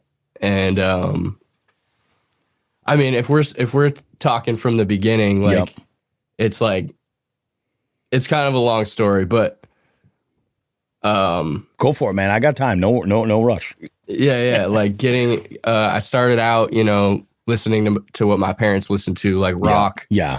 Like all that. I was really into Ozzy Osbourne, Queen, like all like classic rock. Like my dad really influenced my taste there. Sure. And then when I got a little older, like 10 years old, I found out about Beastie Boys and Run DMC. Oh yeah. And that's where rap came in and kind of like I started shifting my interest over to rap. And I was big into like hip hop and breakdancing as a little kid. I would always like break dance and shit. And I actually like before I started like rapping, I was like doing breakdancing and like doing flips and head spins and shit. It's crazy to think about a little kid breakdancing in Vermont. Yeah, you know what I mean? Yeah. Land of flannel and LL Bean and everything. That's crazy. Yeah, dude. Like I was like ADHD. Like I was so wound as a kid. Like my teachers took my chair away. Yep. Because I wouldn't sit down. But yeah, I got into like the old school hip hop, like Biggie, Tupac, Big L, and then Eminem came, and then like Lil Wayne. Really, so like when you hear those punchlines that I'm using, in that wordplay, like Lil Wayne and Eminem, like heavily influenced. Like that's what I love in hip hop. Yeah. Like I love wordplay. Yep. That's like my favorite. That's my favorite aspect of it. Definitely. So, it hooks too. You know, because when people get it, it's like you feel like you've got it. You know what I mean? Like you're in on something. Yeah. It hooks. Like pun intended, right? Yeah. There you go. Yeah, it just like catches your ear and makes you like go, oh, damn. Yep. You know? Yeah. So yeah, it was like it didn't connect to me like to connect my two worlds of like being a Vermonter outdoorsy guy. Yeah. And the rap. Like I was just like in school, I was just making songs with my friends for fun. There's this group called Odd Future that came out when I was in high school. And they were just like something unlike I've ever heard. Yep. They were just this crazy, it was like very explicit hardcore rap that like parents hated it. It was like it was just savage, you know. But I wanted to do that with my friends. I really so high school is where I really started. Like I I started making beats and rapping around the same time. I had a laptop and I downloaded I had GarageBand or whatever. Just nothing crazy. I was making shitty beats. Yeah. And the school we had computers at school, and I actually got in trouble because I went in, I pirated Logic Pro. It's I pirated it onto the school computers, and I got in a ton of trouble. They don't like that. The tech guy had to go in and fix it up, and I got in school suspension. But I was just in love with the idea of being a rapper and being a producer and doing that shit. And that's the thing. It's that type of stuff. When you've got an interest or a passion in something, people take risks to, work on their craft when they can, So I totally understand that, And I was risking my integrity too, because a lot of kids were laughing at me. Of course. For doing it, thinking this kid. Who's this Winooski kid? Think he is? Who you think you're Eminem or something? Even my own friends would make fun of me and shit. Oh, he's trying to be a rapper. It's 100%, man. You do anything in life, and you're always going to have people that are just going to try, because either they don't think that you have that self-doubt, which, let's be honest, everybody's got that self-doubt. Oh, yeah. Everybody tear ourselves down constantly. But, they almost feel like they have to be that voice for you. You're just let me shoot you down a little bit. In a way, and maybe this is just my weird ass New Englander, try to stay positive way of looking at it, or twisted way of doing the math. In a way, that kind of, if you use it the right way, it can keep you motivated, because you're just I'll show them, Yeah. that kind of thing, that hold my beer, Exactly. It's all right, you really think that it's not possible? Let's do something. I always had that I had two voices in my head. I had one telling me damn, this is very unlikely, you probably won't make anything of it. And then I had this other voice that was nah, anything's possible if you try hard enough, and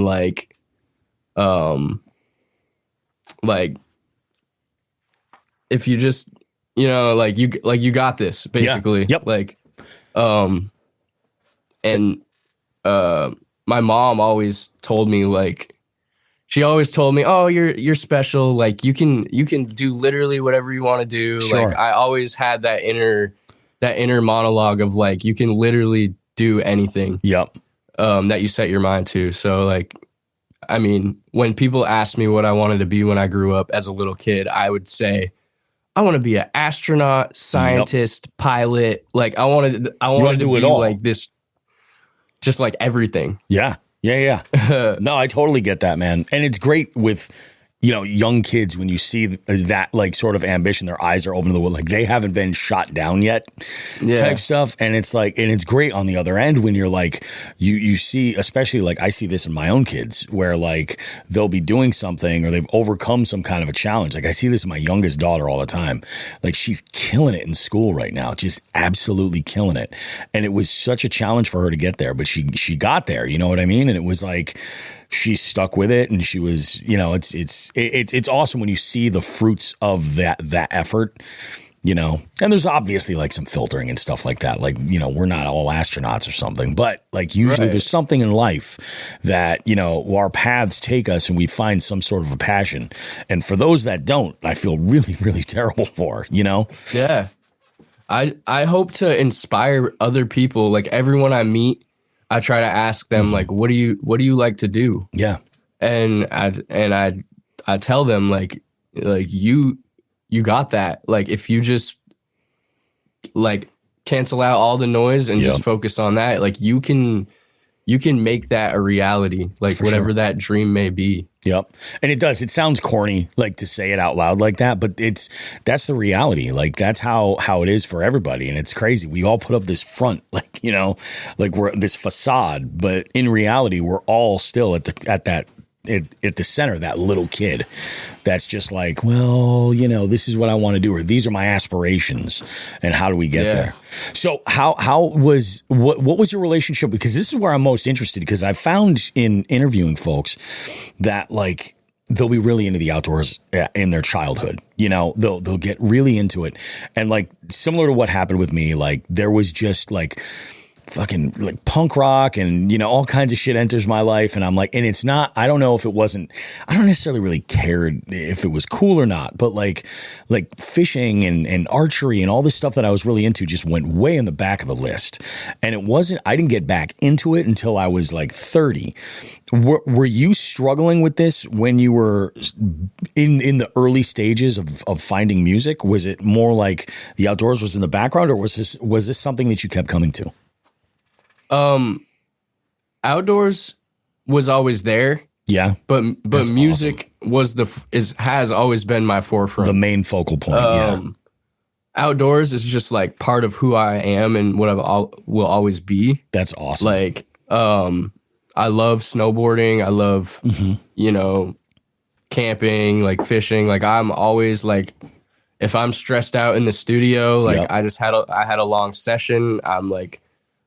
I'm ready to take a break. I'm hitting the pond. Like I'm gonna go, and that's where I like kind of recalibrate. Yep.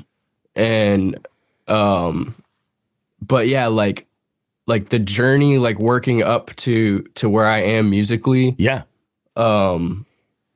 It kind of took the forefront for sure. Yeah. And I built my own studio. And that's awesome. I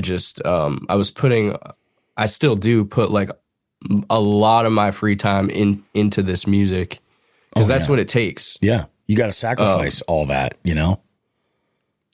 Yeah, exactly. Yeah. So that's nuts, dude. So let's talk about like, and I love that you said like, you know, the outdoors was kind of always there. I mean, let's be honest, you're in the best East Coast skiing area that you could find. Like, so if you didn't snowboard, I'd be like, holy shit. You know, I know a few Vermonters that don't get on skis at all. You know, they don't utilize the mountains in any type of winter capacity at all, but they're few and far between. You know, like when you've got a resource like that, you got to go for it. Now let's talk about the kind of fishing that you're mainly into, because like lyrically I've gone through some of your stuff, and obviously like there's the songwriting craft that's there, so there's terminology that you may be using, but that might not necessarily be you as an angler. Like you might be a big carp guy for all I know, you know what I'm saying? Like you might just be the guy that's out there with like boxes of cereal and maple syrup and making your own bait and throwing balls into the water to catch like 50-pound fish. Yeah. Or are you like more into like, because a lot of folks, when I first got into fishing, I thought everybody in Vermont was all about fly fishing because of the National Fly Fishing Museum that's like right there, because of like these amazing rivers and streams that are just all over the place. But I realized that there is a bass fishing culture that's not just Champlain, although Champlain is fucking awesome, man. I love Lake Champlain. Where do you fit into the world of fishing? Like, what is the Flywlkr style of fishing? Dude, so I don't have a lot of access to like, I mean, a lot of my fishing I'm just doing from shore. Oh yeah. I don't have a boat. I don't have a place to put a boat. I want a boat. Yeah. And eventually that'll come, but I live in an apartment, so I just don't have anywhere to put a boat, and a lot of my money is going into the music. For sure. I don't have the craziest fishing gear. So mostly, man, I'm going for bass. I'm going for pike. I'm going for whatever's biting. I love that. Wherever I can access the water. Yep. I got a couple buddies with boats that take me here and there. That's perfect. That's what they say. Like better than owning a boat is having a friend with a boat. Yes, you know? Exactly. It's 100% true. There was a moment where I didn't believe it, and then I bought a boat last year, and I was like, "Oh yeah, that was really nice." You know, it was really nice, and that's like I love that, like fishing for whatever's biting, multi-species stuff. Like one of the things that we do here at Jigs and Bigs that makes us unique is that we do nationwide tournaments all over the place, and I'm not really like the biggest like competitive fishing guy. I'm ate up with it. I just love the fish, and for me, those tournaments are a way for like me to fish alongside with like our listeners that are in the West Coast that I'm not going to get to fish with. We can kind of keep some stakes in the game a little bit. And we also do like slot limit tournaments and all that. But one of the most interesting ones, and the first one we started, was a multi-species scavenger hunt. So you had a month to fish. Just go out and fish whenever you can. And you just were looking to check off as many different species as you can. It was unbelievable. We've changed it now to make it a little bit easier to digest. We only do it 2 or 3 times a year, and it's like a 1 week long period, and then we do a championship that's going to be 2 days. But it's cool because it gets those catfish guys thinking about, I got to go catch smallmouth now. I got to those fly fishing, like the trout anglers that are just like, I don't really focus on panfish at all, but I got to go catch some of these, and it gets people thinking out of their box. So I love anytime anybody mentions the idea of like an alternate species like pike or something is like being exciting to catch, because most of the time in Vermont when people are talking about pike, it's just that they're pissed that their jerkbait got stolen from a giant pike, something like that. We've been there, you know what I mean? It all happens like that. Have you now? What's your relationship with fishing? Like, have you ever dabbled with competitive fishing before, or considered it, or where did it sit even on the radar? Dude, fishing was always just meditation. Like I've never done a tournament. I've never done a derby. It's just like there are so much better anglers than me. I'm not. There always will be. Yeah. I'm very like well versed. Like I have a lot of friends that I've taught how to fish. I'm very like I can cast. I can catch a fish. I can tie the knots. I can do it all. Like, sure. I'm not like at that crazy professional level. Like, like some people are. I have a couple poles. I mean, I got, it's a very modest setup. And like, when I put out the song, I think a lot of people like took it as me talking shit like I'm the best angler out there. They all do, man. You know what I'm saying? They all turn it into a dick measuring contest. It's the dumbest thing. Yeah, and it wasn't even like that. No. It wasn't a very serious thing. I thought I was having fun. I thought it was hilarious that I was coming so aggressively about about fishing. You know what I'm saying? I thought it was so funny. Well, and I didn't know that it was going to blow up. That's the thing that I think is where everybody's head would obviously go. Because in the world, not just in music, but in hip hop specifically and in sports, like there's a lot of bravado. It's very braggadocious, like very much like I'm the best. I'm the best that there is. Nobody can take me down. And you see this all the time. So the assumption that like somebody's going to say like, oh, this is like this big, like, who is this guy? Again, like, who does this guy think he is or whatever? Exactly. You know what I mean? But the fact like Bass Pro specifically resonated with anglers because you were using terminology in there that was like, holy shit. Okay. This guy fishes. Like he gets it, and he's calling out these people that are just like, kind of like either, and I've heard a couple of theories that where people are just like, oh, it's a style thing. It's just a trend, like a fashion thing. Or then they're like, I think that people are wearing these Bass Pro hats, ironically, to almost poke fun at the activity of fishing in whatever capacity that there is. And in a way, I feel like even the fishing community, we kind of do that a little bit too. And it's sometimes maybe that could be looked at from like the stance of like local tackle shop fans versus the big box store like Bass Pro or something like that, where it's kind of like, all right, you're like walking around with like a hat that says Target or Walmart, or something like that. Yeah. Like, what are you doing? But it's interesting, and it's so I think in that way it's resonated with a shitload of people. What was the timeline like for you when you were like, shit, there's something happening here? Like there's legs. Like tell me some of those stories.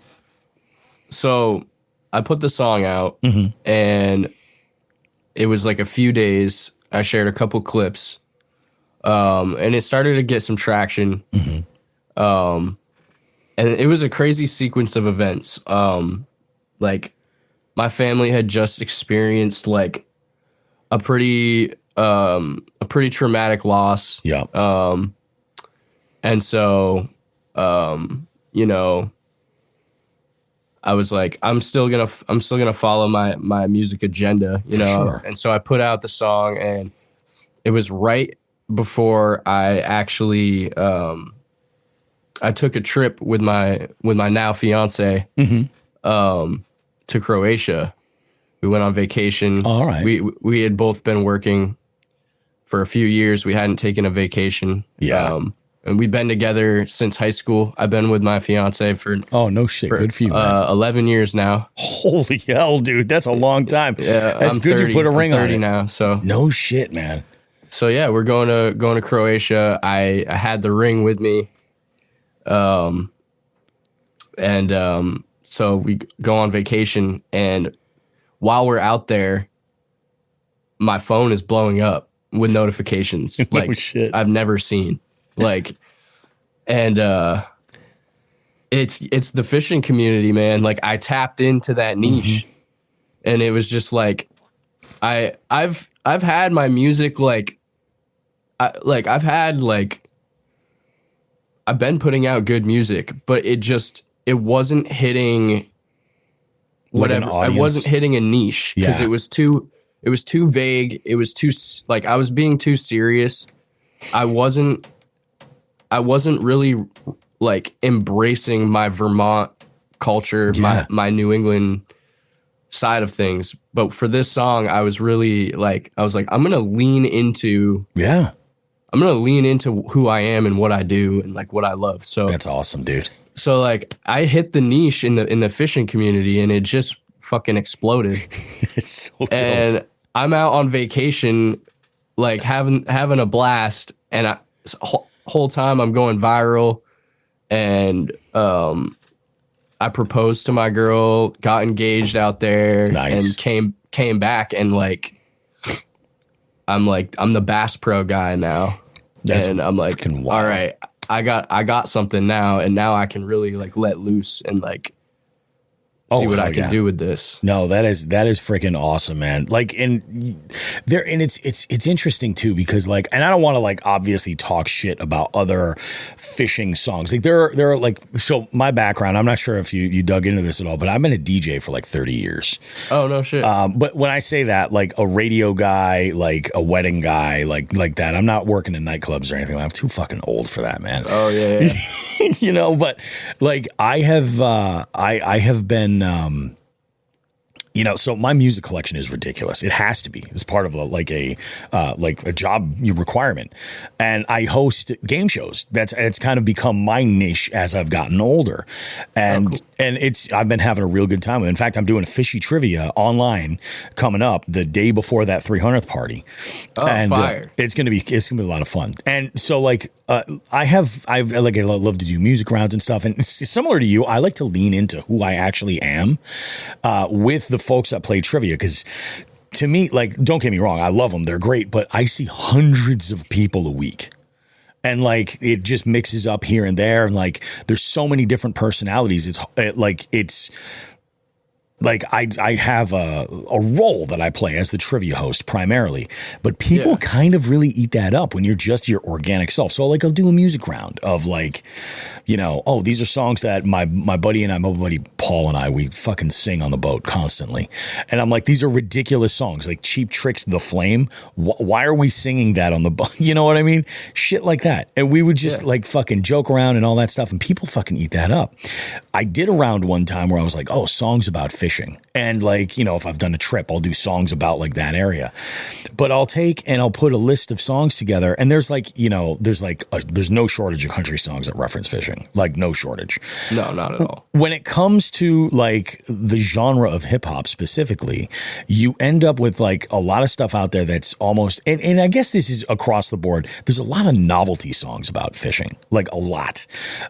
Parodies, tons of those. I think like High Speed Chase. I don't know if you've ever heard of High Speed Chase, but High Speed Chase does like parodies of like, I think there's like a version of like Old Town Road, but it's rewritten about Fishing Hole or something like that. Oh, okay. And like, it's like, you know, it's, you take it seriously, like, oh, this song's about fishing, but also it kind of feels like Weird Al. You know what I mean? Yeah. When I heard Bass Pro and then I dove into your other stuff and I heard Fish On, I was like, damn, I'm like, no, this isn't like, this is organic. You know what I mean? Like there's another artist too. His name is an acronym for FISH. It's like Fishing is Strangely Hip. And he's only got a handful of songs, like one EP and like 4 singles or something like that. But it's organic. And I'm not sure where in the country he is, but I was like, once I found out you were in Vermont, I was like, I got to talk to this guy because this is great. I think you've really, and the fact that it's blown up is, or the fact that it's led to more with even just within the niche is absolutely amazing. Let's talk about like your sort of like your goals for like the next 5 to 10 years. Like, where is it that you want to go, both career wise and fishing? Dude, so I want to keep putting out music and see where it takes me. I'd love to like start doing my own little tours. Mm-hmm. I want to start with New England, maybe do shows, see what kind of pull I have in other states. Cause I have people hitting me up from every state, people from around the world even are hitting me up saying, come here, come do a show here. Yeah. Come to Florida. Like we got the boat's waiting for you. See, I would love to. Always great. I had a crazy idea too. I was thinking like I could like get one of my boys with a camera to come with me and we go on a little fishing tour. Like, and we talk to the locals and we go fishing and we talk about music. Definitely. And I do like a little web series or some shit. Absolutely. And then like maybe at the same time while I'm going state to state, like do set up shows there. It's all like kind of like just an idea right now, but I want to like eventually get the wheels going on that and for sure keep putting out music. And I love like the fishing thing is great. And I don't know, I'll probably keep referencing it in my songs, but sure. I really want to just keep expanding on the Vermont thing, on the New England thing. Yep. Not just fishing, but like all those outdoorsy kind of vibes, the like in the woods, like on the mountains kind of vibes, and just keep representing us out here in New England and try to like be the voice and like talk about my experience up here in the north. No, that's awesome. I think that's super important. And it's funny, like you're right. Like, being multifaceted is a really good thing. I've found as I've gotten older that typically when you have somebody that's got, they say like, oh, that's your only personality trait or whatever. Like you can't, it's that same like line. You can't put all your eggs in one basket. You've got to, be diverse and like kind of enjoy all the different aspects of your life. Yeah. I feel like there's a lot of folks who will often do that. Like they get so hyper focused on one specific thing, and that's okay, but it's just don't forget the rest of the shit. You know what I mean? That kind of goes around with it. So I think that's for sure. Obviously you want to grow, the audience obviously, but this is like, you've got yourself a nice little foundation. This is a great place to start. And I think that, having a little bit of, representation for New England, artists or music, like there's shockingly a lot of quality that comes out of the New England area. There really is, but not everybody leans into it necessarily. You know what I'm saying? Like I think Like or at least right now, and you don't always do that like forever. Obviously, it's like a thing. Like I think of Noah Kahn, right, who is a New England-based artist whose song titles and lyrics weave around New England, referencing like roadways and things like that, landmarks. And shout out Noah from Vermont, too. Yeah, a Vermonter, you know. But you think about that, like he's not going to build his career 25 years from now, you know, singing songs about like the specific details, like, you know, maybe he'd drop a nugget here or there, but it's like it's a place to start, and it's a chapter in the collection. You know what I mean, of his art. Same thing with your stuff. Yeah. You know what I mean, like, you know, you're a combination of all these various elements. I took an edible right before we fucking started recording, like actually right before I had breakfast, and shit's just kicking in now. So just a heads up, we're going to talk fish whistle in a moment. So let's actually dive right into that. So I asked my folks if they dabble with the fish whistle whatsoever. And for those that are unaware, I've explained what the fish whistle is. I don't have to explain this to these listeners. They know. What's your you know how folks, like, when it comes to using a fish whistle, they think it brings them either good luck, or like there's weirdos like me that use it as a reward system. Like when I'm fishing, you know what I mean? Like I get into that one fish and I'm like, I've allowed myself a rip off the fish whistle. What's your relationship there? I mean, you're out there on the boat, you're not getting any bites. Bring out the fish whistle. Yeah. No. Call them in. Yeah. It's like a sonar. You know what I'm saying? Yeah. Like there's magic. There's a certain frequency from the fish whistle that just the fish, for some reason, like you become one with the fish, and you can kind of sense, oh, there's a big bass under that log over there. Yeah. You know, and it kind of just like it focuses you in. Oh yeah. I can it like it resets my battery. Like, okay, I could be out here longer now. 100%. 100%. It just kind of just like focuses you in. Sometimes that perspective too, like, you know how I'm sure you've heard this from folks before. They're like, fishing is really just like a puzzle. You got to look at the clues and put the pattern together, and then kind of put the pieces together, and that's where you start to find success. Yeah. You know, there is that school of thought where it could be a handful of different things. It might be like you know, dial in with the fish whistle a little bit. Maybe you're just thinking a little bit more critically about little details that maybe you didn't notice necessarily before, or maybe you're able to slow down enough, and that was what needed. I think that's one that I think is a big deal, because lots of times people will just kind of get into the moment, slow down, and then bang, that's when that thump happens. Yeah, man. Yeah. And you know, I just like smoking weed. Well, I mean, then there's that too. Let's be honest. That's really a big part of it. Like, we try to be philosophical about it, but I love the way that it's weird. Like, just like the fish whistle life has become more of a prominent, like almost unspoken language in the fishing community. Like Sims makes a product that is a case to hold your fish whistle and accoutrements all together. And I'm like, when Sims does that, that's cool. That's crazy. And all they did was, I think they named it like the fish whistle such and such or something along those lines. But we all know. You know what I mean? Like, yeah. You know, we all know. It's part of the culture at this point. It's like they go hand in hand. Yep. It's kind of like how you hear, like, I mean, people always like bring beer. Like, people have always same idea brought their vices with them. Yeah. To go fishing. They want to relax. Like you get, I mean, so for some folks, it's just snacks. It's like, oh yeah, I got, you know, jerky or whatever. And they're like, this is what I do. When I first started fishing, my big one was sunflower seeds.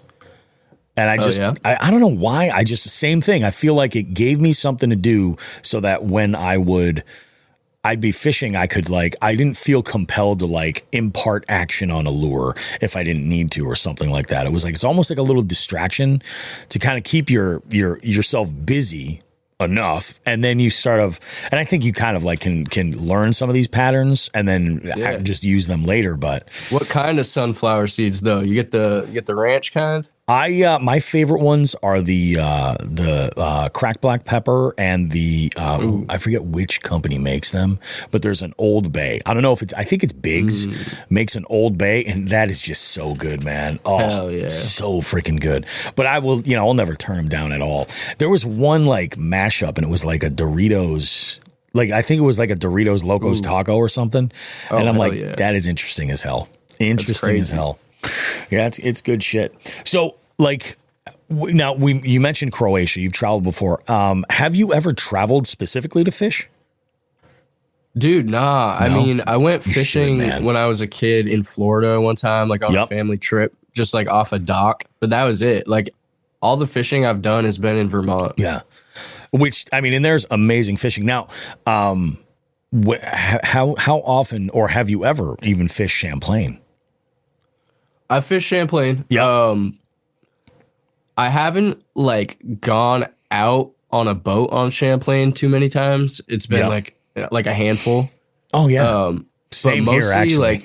Like we got this place called the Causeway, and it's a big, long, essentially a rock bridge that goes all the way across the lake. Yeah. And you can go out on that thing for like miles. And it's just like lake on each side. Oh, that's great. That gives you way more access, than fishing private property or some shit like that. Yeah. It's like one of the best, if you don't have a boat, like it's one of the best places to go on Champlain. I've heard a lot of people telling me. They're lake trout. Oh, really? Like From there? All kinds of bass, pike. Yep. Sheephead, drum. Oh, yeah. Bowfin. I've caught like a lot of different things out there. You can get walleye sometimes. Yep. That's freaking cool, man. Yeah. Champlain is just like they say, a lot of places, like it is the 6th Great Lake, and it's just insane. It's just freaking nuts. Like it's funny you were mentioning doing a tour, because that's where my head is right now too. Like I want to go and partner up with tackle shops that are in the area and fish this area, create content, obviously, record a podcast segment, just like a monologue with folks in a bar or a brewery or something like that. Do some fishy trivia and give away some prizes. I'm like, dude, that would be insane. And the goal is to go across the country, like to go to California. Right now, dude, my spot is I want to fish Arizona. Specifically, I want to fish Roosevelt Reservoir. Specifically. Okay. Yeah, just I heard an episode of Serious Angler, and they had someone from like their like state DNR out that way, like an aquatic biologist, talking about some of the records of numbers that they've seen for like record sizes of bass caught out of there.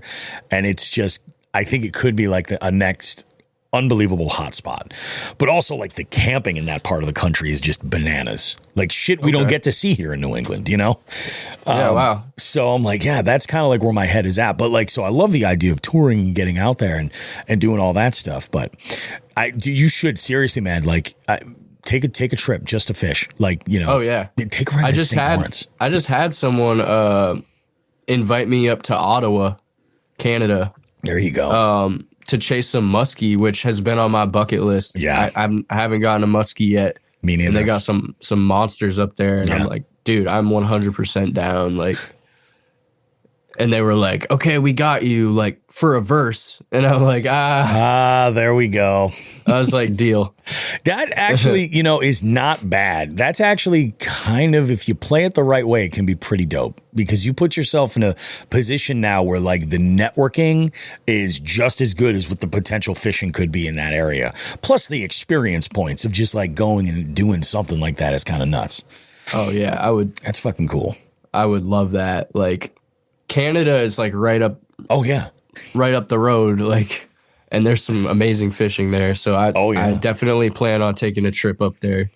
Just talking with a buddy of mine about, he was like, so I was about like a year we've been going back and forth with ideas of doing a trip to Canada, and he's more like in the Midwest area, right on the border. But and he's like, yeah. So he's like, what kind of boxes do you want to check off? And I was like, honestly, I go, especially for the first one out, I go, we just want to keep it broad. You know what I mean?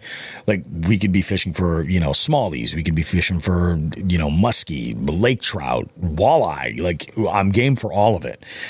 And I'm like, but I'm also not limited to like, you know, going out to like Lake of the Woods. Lake of the Woods is, I'm using as an example because it's a place that I obviously would think of right away. But I'm like, I'd be okay with like fooling around also in Quebec or Newfoundland as well, you know. And that for me is even easier to get to. I was like, so it kind of cuts things back. And he's like, what about Simcoe? That could be pretty badass. And I started looking around at the water and the species that inhabit it and some of the local area stuff. He's like, because also like I just love to travel. You know, travel is amazing. Like there are some people who they just never want to leave their hometown. I get that. That's cool. I'm not that guy. I love to travel, go and experiment and try new things and new places and get an idea for an area. And it's awesome. So like, yeah, Canada is just. I can't wait to get into and fish Canada. Yeah, I'm stoked. Like the salmon run too in like Ontario. Yeah, I've seen people pull some monsters out. I'd love to get into that too. Hell yeah. That's like a whole level of fishing. Like around, I'm sure you've heard folks that talk about the Pulaski River in New York. And like every year when they run, it's insane. It's insane. People are just shoulder to shoulder. It's kind of like striper fishing at the canal in the Cape, where there's just like fights over spots and fish and like all kinds of shit. And I'm like, that is not for me. I'm like, that is 100% not for me. They're like shoulder to shoulder. Yes, like, exactly. I want to avoid that. No. Yeah, totally not. Like the Pulaski, I could kind of see like making a stop and making a few casts, like just to do it. But like, it's like that trout fishing culture where like those folks just follow the stocking truck. And they're like, oh, they're going to drop here. And then they all line up and they fish this one part of the bank or whatever and limit out and go home. I'm like, that's just but if that's what somebody's into, that's cool. Do not angle. Just not for me. Yes, do not angle. That's awesome, dude. So let's talk some Vermont shit specifically. All right. You're in the pizza business, right? I am, man. Yeah. I've been working the pizza shops most of my life, like throughout, like since high school. Man, that's my form of income. Yeah, other than the music. But I feel like you have a pedigree, a little bit of an actual position to make some commentary on here. So you know how there's like pizza from like all different areas of the country. Like everybody says, like this area pizza is out of this world.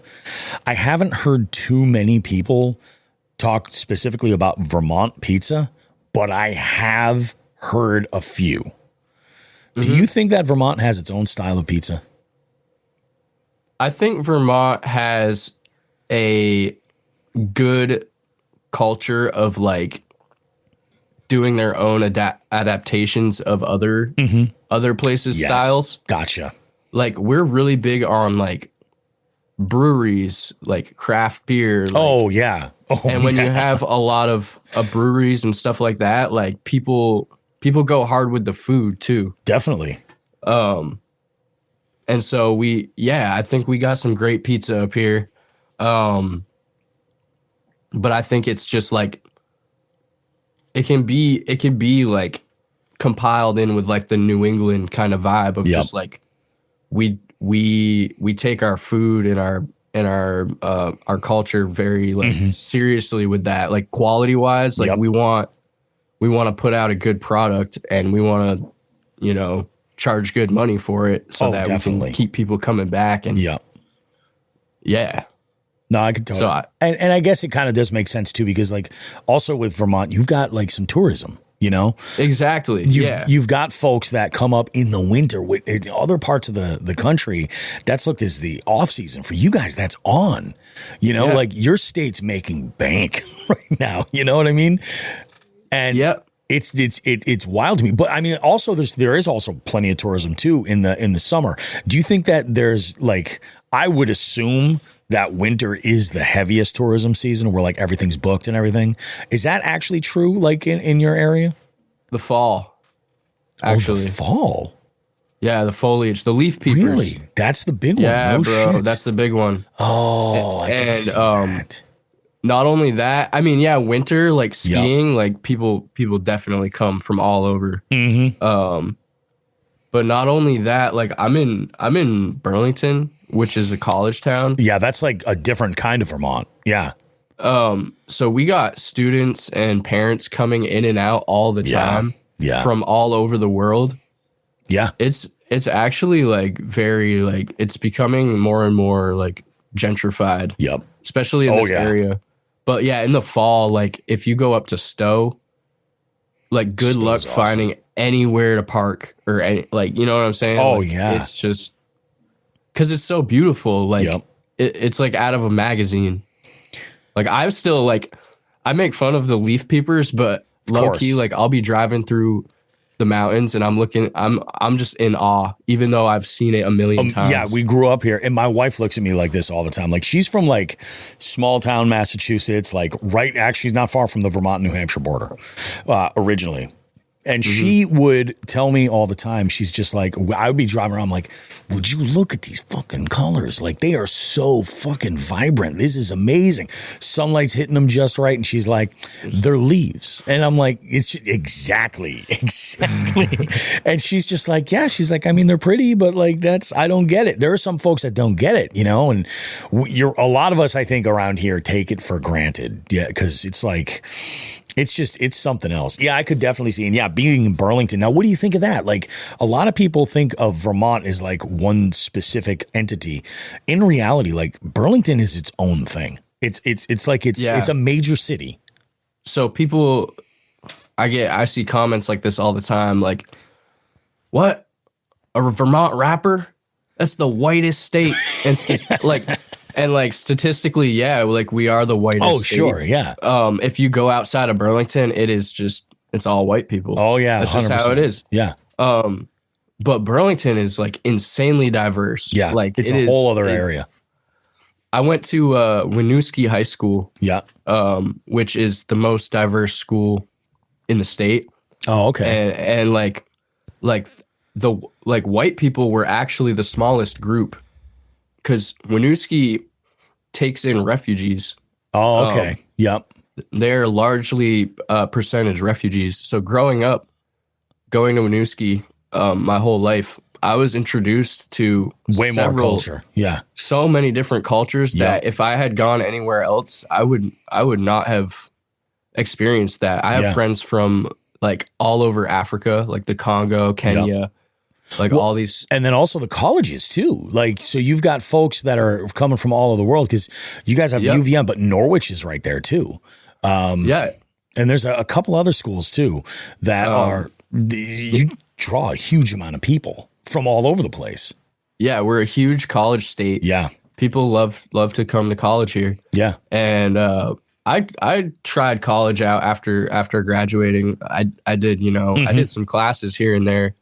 But I always knew like music was going to be my path. Oh yeah, dude. I couldn't settle for finance. I wasn't going to settle for a job that I was doing just for money and I would be miserable. You know what I'm saying? Nowadays, the debt that you create, man, to just do that. Like if you're going into it blind, it's an investment. You know, it's like my oldest daughter, she was like, yeah, I was talking to my guidance counselor and she said it'd be a good idea for me to go and stay here. I was like, listen, kid, I go, do you want to create that level of debt? Think about that. I'm like, what do you want to go there for? If you tell me what you want to do and, we'll figure it out. Yeah. But it's like, I think a lot of kids these days don't know what they want to do. And you find people that don't really even get their footing until they're in their 30s, mid 30s, even sometimes their 40s. You don't know what you want to do when you're 18. Yeah. Nobody does. Like very few people do. You're lucky if you do because you kind of have like that direction. You're like, well, I'm going to do this. And it just kind of fits and it makes sense. But some people, they have that. Like they know what they want to do. Like, but me, like, no. Mm-hmm. I was like, I don't know what I want to do like for a career. Like I want to do music. Yeah. And I already know how to do that. Like I can teach myself that. Yeah. Yeah, exactly. And I didn't want to go into debt and like I couldn't pick a direction. So It's like, all right, tug it out at the pizza shop. Oh yeah. That's the thing. That's a lot of times that's how it works. You have a grind that you do, where you're like, I got to do this, but this is what my passion is. And then eventually the goal is that you can cross those over, you do, and it takes a lot of hard work in the beginning. And I think that like, it's also like there's in a way, like even as an artist, music, any other medium, whatever it might be, any type of creative role, you're a business owner at the core of it all, and you really, really it takes a certain type of person that's motivated enough to do it. Like my wife and I will talk about this too. She's like, I couldn't work from home. Like she's a nurse, so like she can't work from home. But like she goes, if I had a job, she goes, I don't think I have the ability to stay motivated enough. She's like, I would probably get things done that I need to, but she's like, I can understand 100% why people are, supervisors and stuff are just like, yeah, we're going to need you in the office X amount of days a week or whatever it might be. I can already tell, and you said it before, but like I can already tell you've got the qualifications to be driven and motivated and stay on what you're doing 100%. Because it's folks like us with a little bit of ADD that kind of helps us stay really on. It's just that right recipe, you know what I mean? And so what's your obsession? Yeah. It's like you're just focused on it. What's your routine like? Like what's a typical week like look for you as far as like grinding out in the music world, the gig to pay the bills, and then also fitting in like your connection in nature? What's a week look like for you? So I work like 40 hours a week. And I'm mostly like the night shift.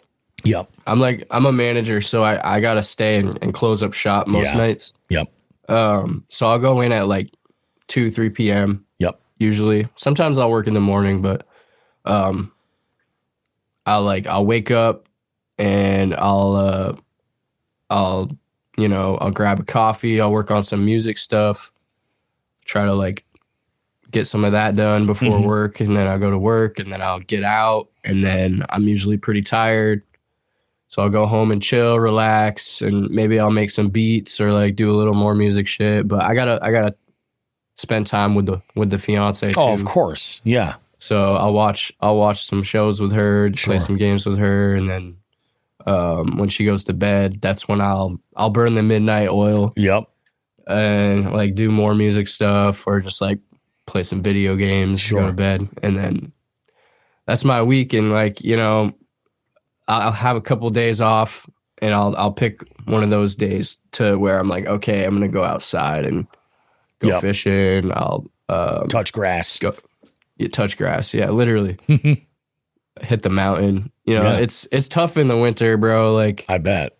Like I love hitting the mountain, but like as I get older, I'm like, oh, it's so comfy, cozy inside. Like yeah, I don't, and like less friends that have time to go with you. Like our schedules don't align and shit. I'll go by myself, but like it's nice to have a buddy to go with.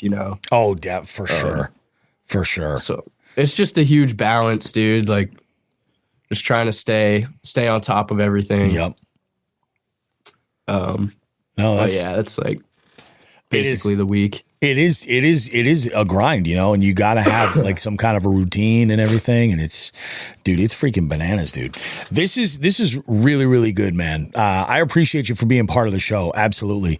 Do me a favor before we wrap up. Go ahead and shout out. Let folks know where they can check out your music, what platforms, if all that stuff, where they can find you on social media, all that kind of stuff. And if you're working with anybody or have any events or anything coming up like that, go ahead and shout that out too, because we want to promote you a little bit. Oh yeah, I appreciate that. Flywlkr on all platforms like Spotify, Apple Music, whatever, YouTube. It's just it's Flywlkr. A lot of people spell it like Flywalker. Like there's no vowels, so just Flywlkr, no vowels. Instagram is where I post most of my stuff. You can find like info about like upcoming shows and stuff. I'll always be posting on there. So if you just want to follow me on Instagram, that's the best way to like stay up to date on what's going on with me. Hell yeah. Yeah, not too many shows coming scheduled right now. I usually post them as I get them. So, just like check out my page and you'll see like what I got coming up and stuff. Awesome, man. Yeah. No, that's great. Awesome to have you on, man. Do me a favor. Send me a picture of you just holding the tank. And we're going to use it for the cover art here on this episode. But yeah, this is great. We got the entire rest of the show recorded yesterday. And then I'll have this edited. It will drop on Monday night. Sick, dude. Yeah, should be pretty good. Awesome. This is really good, dude.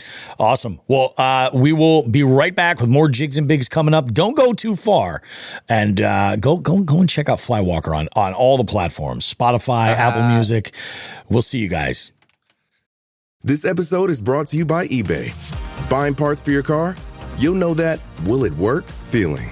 But on eBay, buying parts is different. eBay's free returns means if it doesn't fit or if it isn't what you expected, you just print a label, drop it off, and get your refund fast. No haggling, no stress, and at least 30 days to return any eligible item. Millions of parts, free returns. eBay. Things people love.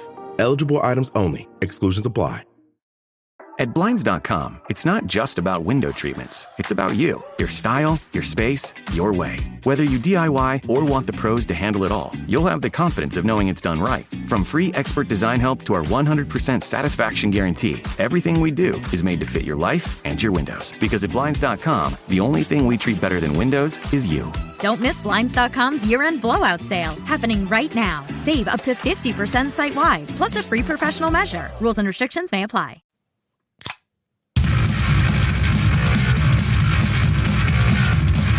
Hi there. Welcome to the Live Well, where we crack open a ramp beer and attempt to answer all of your burning questions.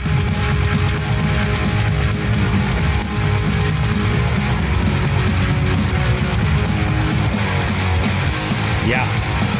I think I have an idea with what we're going to do with this Live Well right here, because as we're recording the rest of the show, we had the one and only Jay Manning give us a text via the hotline. And it's a great question, but I think what we're going to do is a play that we call the old Eli sandwich. Is what we're going to do. We're going to hear from Eli first. We're going to answer his first question. Then we're going to go and we'll talk about this text from Jay, and then we'll finish it up with the last one, the last question from Eli. This should be good. So let's see. What does Eli have to say with this question? Hey, it's Eli with a question for the Live Well. With it being the end of 2025, soon approaching, what has been your favorite box from Dark Horse this year, or maybe favorite bait or baits? Got to give Dark Horse some love at the end of this year and see what your favorite baits that came out of the boxes this year. Yeah, what is it? That's a good one, and I was getting the boxes up until I think about May or June, and then we started where I just started just buying like from the bait shop, because I'd have favorites and I would have some stuff that I really just enjoyed, and I was like, oh, I'm gonna go ahead and switch out, or I need to restock a lot of the stuff. So I was like, all right, we'll go ahead and do this. And there were some baits from Dark Horse that, like, just because the way that I fish, like especially doing some of the multi-species stuff, like it wasn't there were no holes in what I needed for like I'm going to be honest, like some of the stuff like I wasn't getting the use of. So for me that worked better, but I will say there's a handful of baits in the last year. So I'm looking at it from December to December, right? Is what I'm looking at. Number one of them is for sure. And I have a very, very hard time keeping these baits because I will throw them like a moron. There's one that I lost first cast at, and Todd knows, first cast at St. Clair. I lost a Bass Dope Baby A-Rig. Man, I love that. I love that present. First fucking cast. Damn it. Yep. It was so bad. But I think it's a great bait. I think that the HH Custom, the micro bladed jig, the micro koosh ball bladed jig is hands down one of my favorites from HH Customs. I think that is an absolute just banger. HH Customs has been in the fold though, because that micro koosh ball jig and the PWR XT, which is a more of a conventional size finesse jig. Just fucking awesome. Just awesome, man. What am I thinking for plastics that have been really good? You know what surprised me? There was an Arsenal Ned that those were dirty. They are awesome. And it's a little bit longer of like a worm style, like turd style bait, but it's got a really interesting tail. It's got like really deep flanges. It has a lot of motion in it, and that needle point that comes out at the end. Yep. You know what I use that on? I use that on a minigun. Swim jig? No, on a minigun from Battle Baits. Shit. Oh, dude, it is just magic. That's what I didn't catch my pike there. I caught a couple of bass when I was up at that other lake, the neighboring lake to the St. Lawrence River when I was up there with Binya. Yeah, that caught him. That was pretty good. What about you, Joe? What are some of your favorites? You stole my thunder on quite a few things. I thought that baby A-rig was sick. That was a cool concept, especially for us here up in New England. That was really cool. This December box that I just got, I'm drawing a blanket. Eli, you have to understand, my memory is dog shit, and I don't even like do drugs or You're anything. not even a fucking stoner like me, dude. Mine is absolute dog shit. And I'm older. The bass dope stuff I was liking the bass dope stuff. I like a lot of the bass dope that shit. Arsenal baits that like we were just talking about. The Magnum baits. I like the Magnum bait stuff. I do too. Yeah, I really do too. I caught a couple real nice bass in grass, flipping using those craws on a jig, on the back of a jig, just those big ass arms going down. The big beef crawl, that's money. Yeah. What else? This December box had a little gift wrapped in there. I know. It was pretty awesome. That was pretty cool. The little glide bait. I am gonna fish the shit out of that. I can't think of the brand right now. Is it Pistol Pete? Might be. It might be. I'm so bad with that. I'm not 100% sure, but I want to say that might be. You know who would know? Eli would know. He just say yes. I think he did. Yeah. It's a dirty little glide, dude. I can't wait to get that in the water. Dude, it's it is the Pistol Pete. Yep. But like it's I don't remember like what each thing like come in the boxes, because I like pull them out and I'm like trying to be like, okay, like this will go good. G-Rat, that's right, the G-Rat. That's what I was gonna say, but I didn't want to be wrong. For some reason, G Loomis kept coming to mind. Oh yeah. But that's if I had to pick one,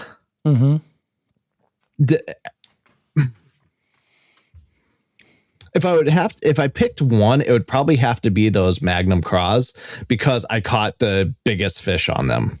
Okay. And I used them the most, and I believe I ordered more off the shop.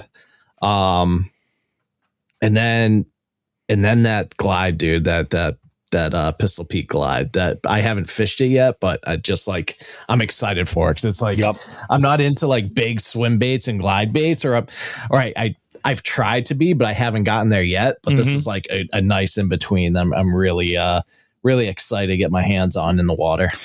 That is, if we're talking like confidence baits or baits that I want to build confidence in, glides specifically, regardless of the size, because I've got them for more bait finesse applications.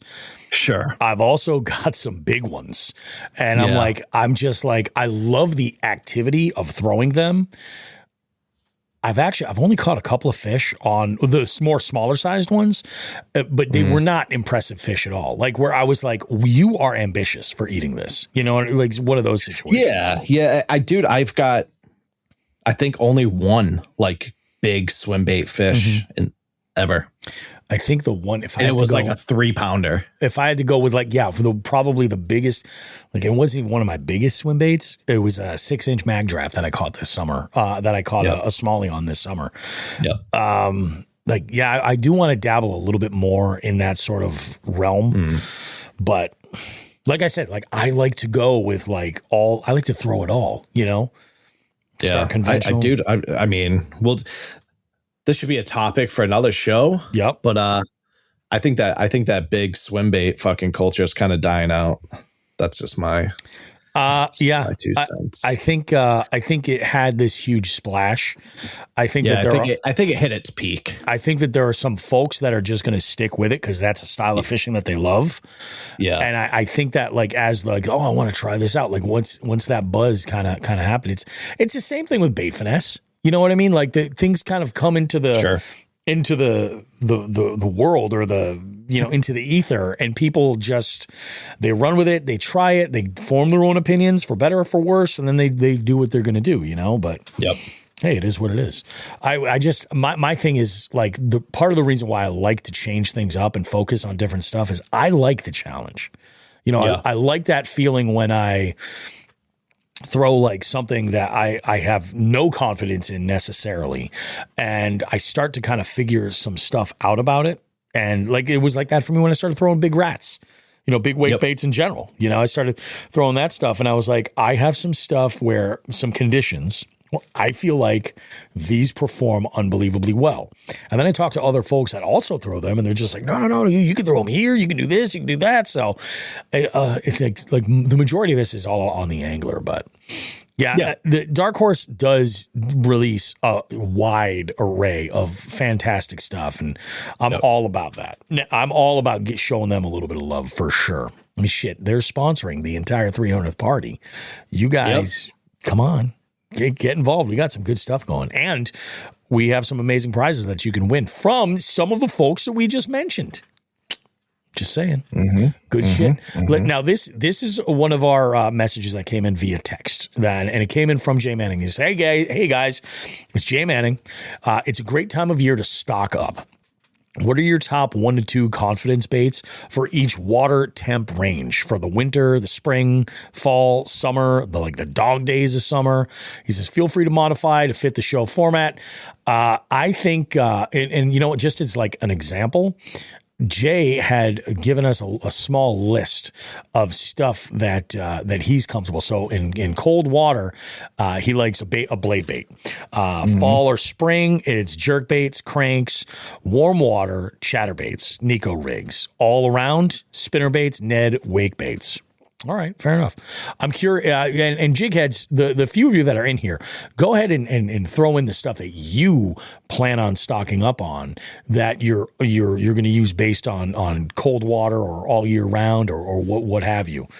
So, you want me to go first, Joe, or you want to go for it? Yeah, go for it. So I in cold water, I focus mainly on like really finessey stuff. So I'm talking about like finesse jigs and drop shots primarily. I have gone through enough phases where I've stocked up on jerk baits that I don't need to restock any of those. The stuff that I seem to lose where I'm going to need to stock are those bottom baits for the most part. As far as we go into spring and the fall, your bait fish imitators are big ones for me.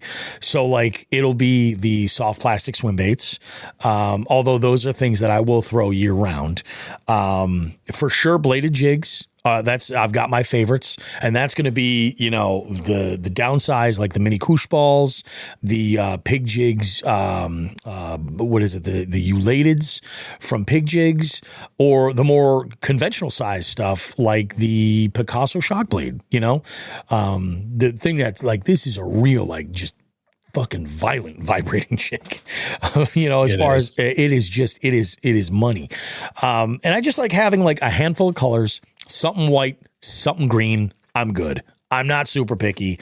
I customize a lot of shit. We're going to talk about customizations in this next question. So I would say like spring and fall, it's kind of on that.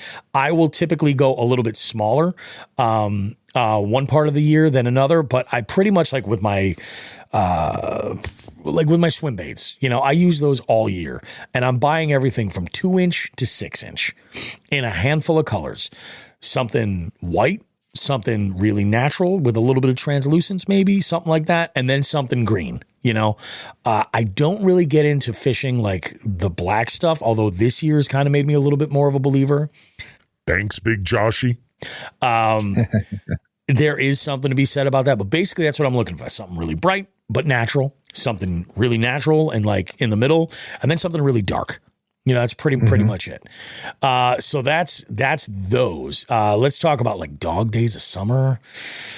Dog days of summer are where, or I should say like, we'll call it post spawn, something like that. That's where I'm really going to be focusing on. I get real comfortable with jigs, fishing like tight to cover. So like it might be 1/2 ounce to a 3/4 ounce flipping jigs for, flipping into vegetation or flipping into wood. Swim jigs also when I'm fishing grass, and they're on a moving bite. Like that's something I'm definitely going to use. For more of that summertime stuff, like I will also lean towards some of the finessier shit as well. As far as like, I will throw the more downsized, like that's when I'm going to start leaning on the bait finesse underspins and spinners, shit like that will often get used. And then obviously, that time of year is where I'm going to have a wacky on. And it's going to be a variety. It's going to be lots of times I'll throw them weightless. Other times I will throw them and they're a little bit more, I'll throw them on some type of weighted hook like that core weighted wacky hook. I really like a lot because one of the things this year was fishing with Binya. What was it? Was it May or June? We were out fishing this one body of water. It was June, I think. And we were, in like something like 30 foot of water with like big boulders underneath us. I can't wait to go back to that spot with my electronics. That's something I'm excited about. And I would just let this thing just flutter down with that weight. It was like a 3/8 ounce weight too. It was pretty good. And I caught a couple of really good ones. And then like all around, I already said it, swim baits. I throw a ton of soft plastic swim baits. Yeah. What's going to change is going to be the head styles. Early in the year, I throw a lot of just open hook, but there is a one specific head that I like when we get a little bit more grass. If I'm fishing just around the edge or something like that, and it's a Picasso, and it's got 2 titanium wires that come off as a weed guard, and it has saved me from losing baits when I've thrown them into some sketchier shit. And I usually get them like 3/16 to a 1/4 ounce in that window. And I like them because I can get them with different sized hooks at those weights, like the entire variety. So if I wanted to throw a 1/4 ounce, jig head on like a really light jig head on, like a 6-inch Kitech, I can do it. It's pretty sweet. All around, I think that for me is the biggest one is like, dude, paddle tail swim baits is a major confidence bait for me. 100%. Yep. Now, what do you got for us, Joe? Yeah, so that cold water winter stuff, I'm like you you and I are in the same boat. I always have a drop shot tied on. I'm a big blade bait guy. Like I like running blade baits. I also like finesse jigs as well. I like that. Last year I got into the Ray Japan Igodama. Finesse jig. I really like that that application with like some kind of like I don't do like a craw or anything, but just kind of like you said, almost like something like that Arsenal bait, like Ned, like something like that I usually do. Those are my big winter baits. So like when it comes to like stocking up and whatnot, those Igodamas, those bottom baits, like I usually have to get a bunch of those, or at least a few of those, and your drop shot, your shot weights and plastics for that. I'll do the Gadsden's, smaller stuff. Spring. I'm big on jerk baits. I love throwing jerk baits. It's one of my favorites. Swim jigs, cranks, like, starting to get them moving, and they're going to want to start eating. So that's kind of what I do in the spring. So fall I love, man. I love fall fishing. That's your, like Bobby said, that's your bait fish imitations. Yep. That's your, they're starting to feed. They're starting to get ready. That's where I throw so much different shit, and you get hit on so much. So anything from, those small swim baits, small glides to shit, your bladed jigs, I mean, golly, everything. Your swim baits, your just plastic straight up swim baits on a jig head. Dude, a fluke. Yeah, it's home like run. it's all. I love fishing the fall, but summer, dog days of summer, I love it, dude. People hate it. I love it. I love it because that's where I love the challenge of finding that structure and trying to see if they're in there. So I mean, look at that day that we had, Bobby, where we were hitting in the slot tourney, where we were catching a nice fish under every single dock we rolled up on. Oh, that was insane. Yeah. I mean, we were competing, but we still, I mean, there was enough docks for everybody. Oh yeah, definitely. That was a so good I day.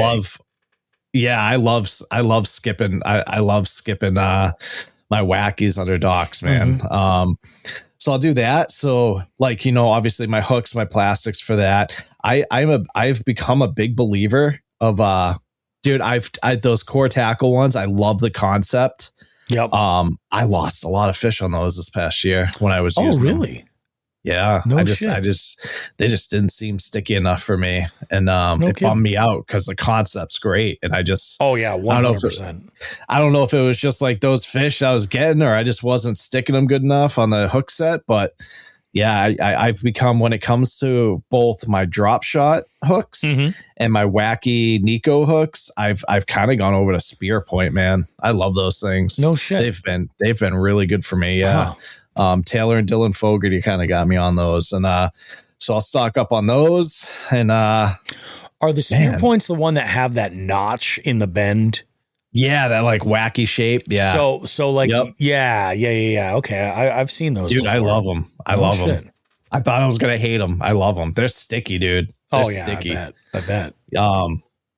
But yeah, that's kind of, and dude, I love flipping jigs onto structure. I love in grass. I love doing that in the dog, in top water, obviously. Yeah. Top water, obviously. That early in the morning, late at night, late in the evening. Yeah. It's so weird because like I feel like jerkbaits, I don't seem to lose jerkbaits a whole lot because they're not really making like bottom contact necessarily. Sure. I also fish, a lot of the jerkbaits I fish are floaters. So like I'll throw them over grass and just work them over there in the right settings, and they are deadly. If you're losing jerkbaits, it's probably it's usually user error. Sometimes bank fishing a jerkbait can be a terrible idea because you're going to hit a point where yes, you're hitting the bottom, and that's 9 hook points in some situations, otherwise 6. But like with topwaters and stuff like that, like hard baits, I've collected a really good arrangement.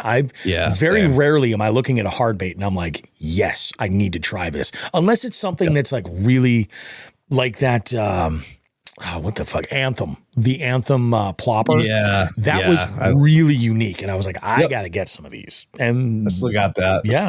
I got 2 or 3 of those now. They're solid.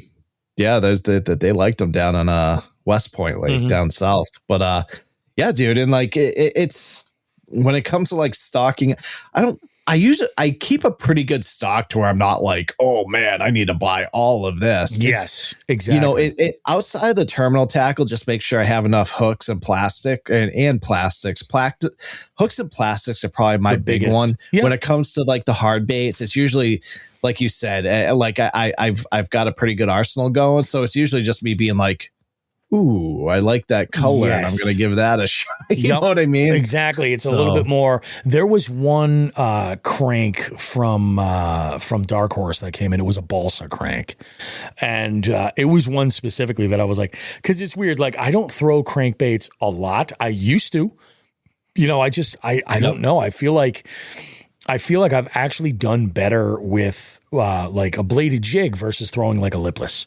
In some instances, but I used to be a real big lipless guy, where I would in the spring, the second, like, or as soon as ice, ice out, I would be throwing a lipless around whatever grass I could get, burn it, kill it, or yo-yo it off of the bottom, kind of like a blade bait.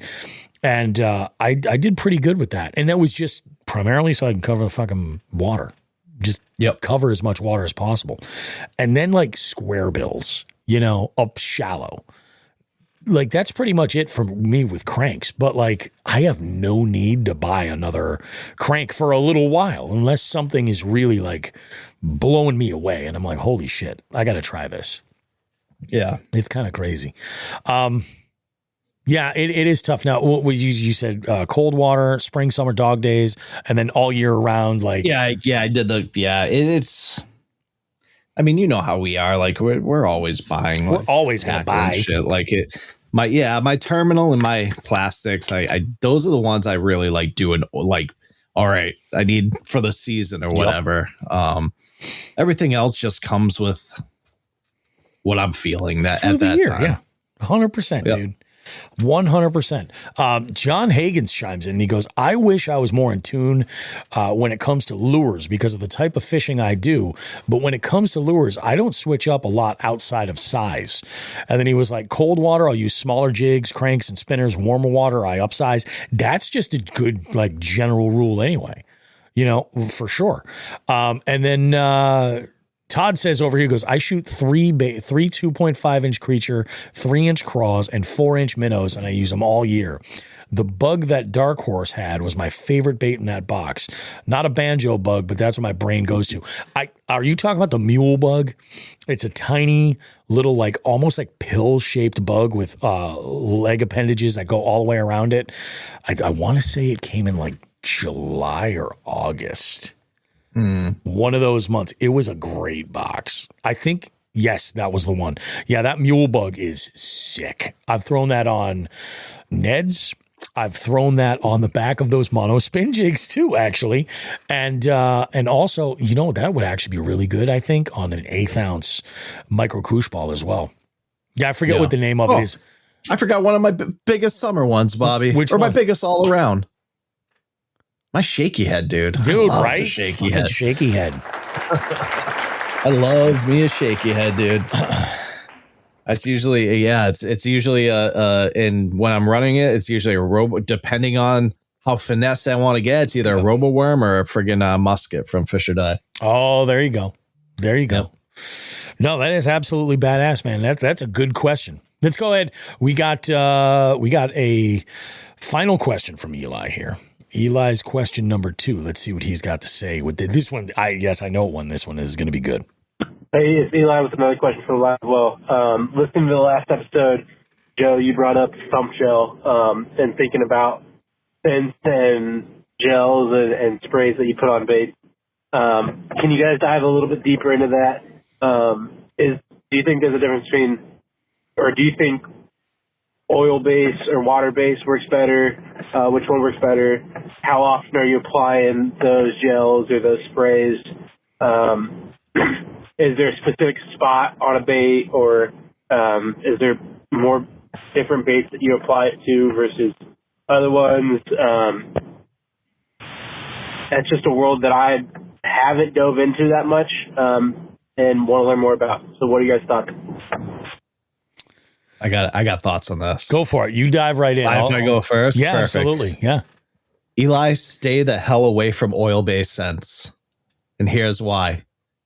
What is one of the biggest sayings that people say everywhere, like about two people who don't get along? What do they say? They get along like what? Oil and water.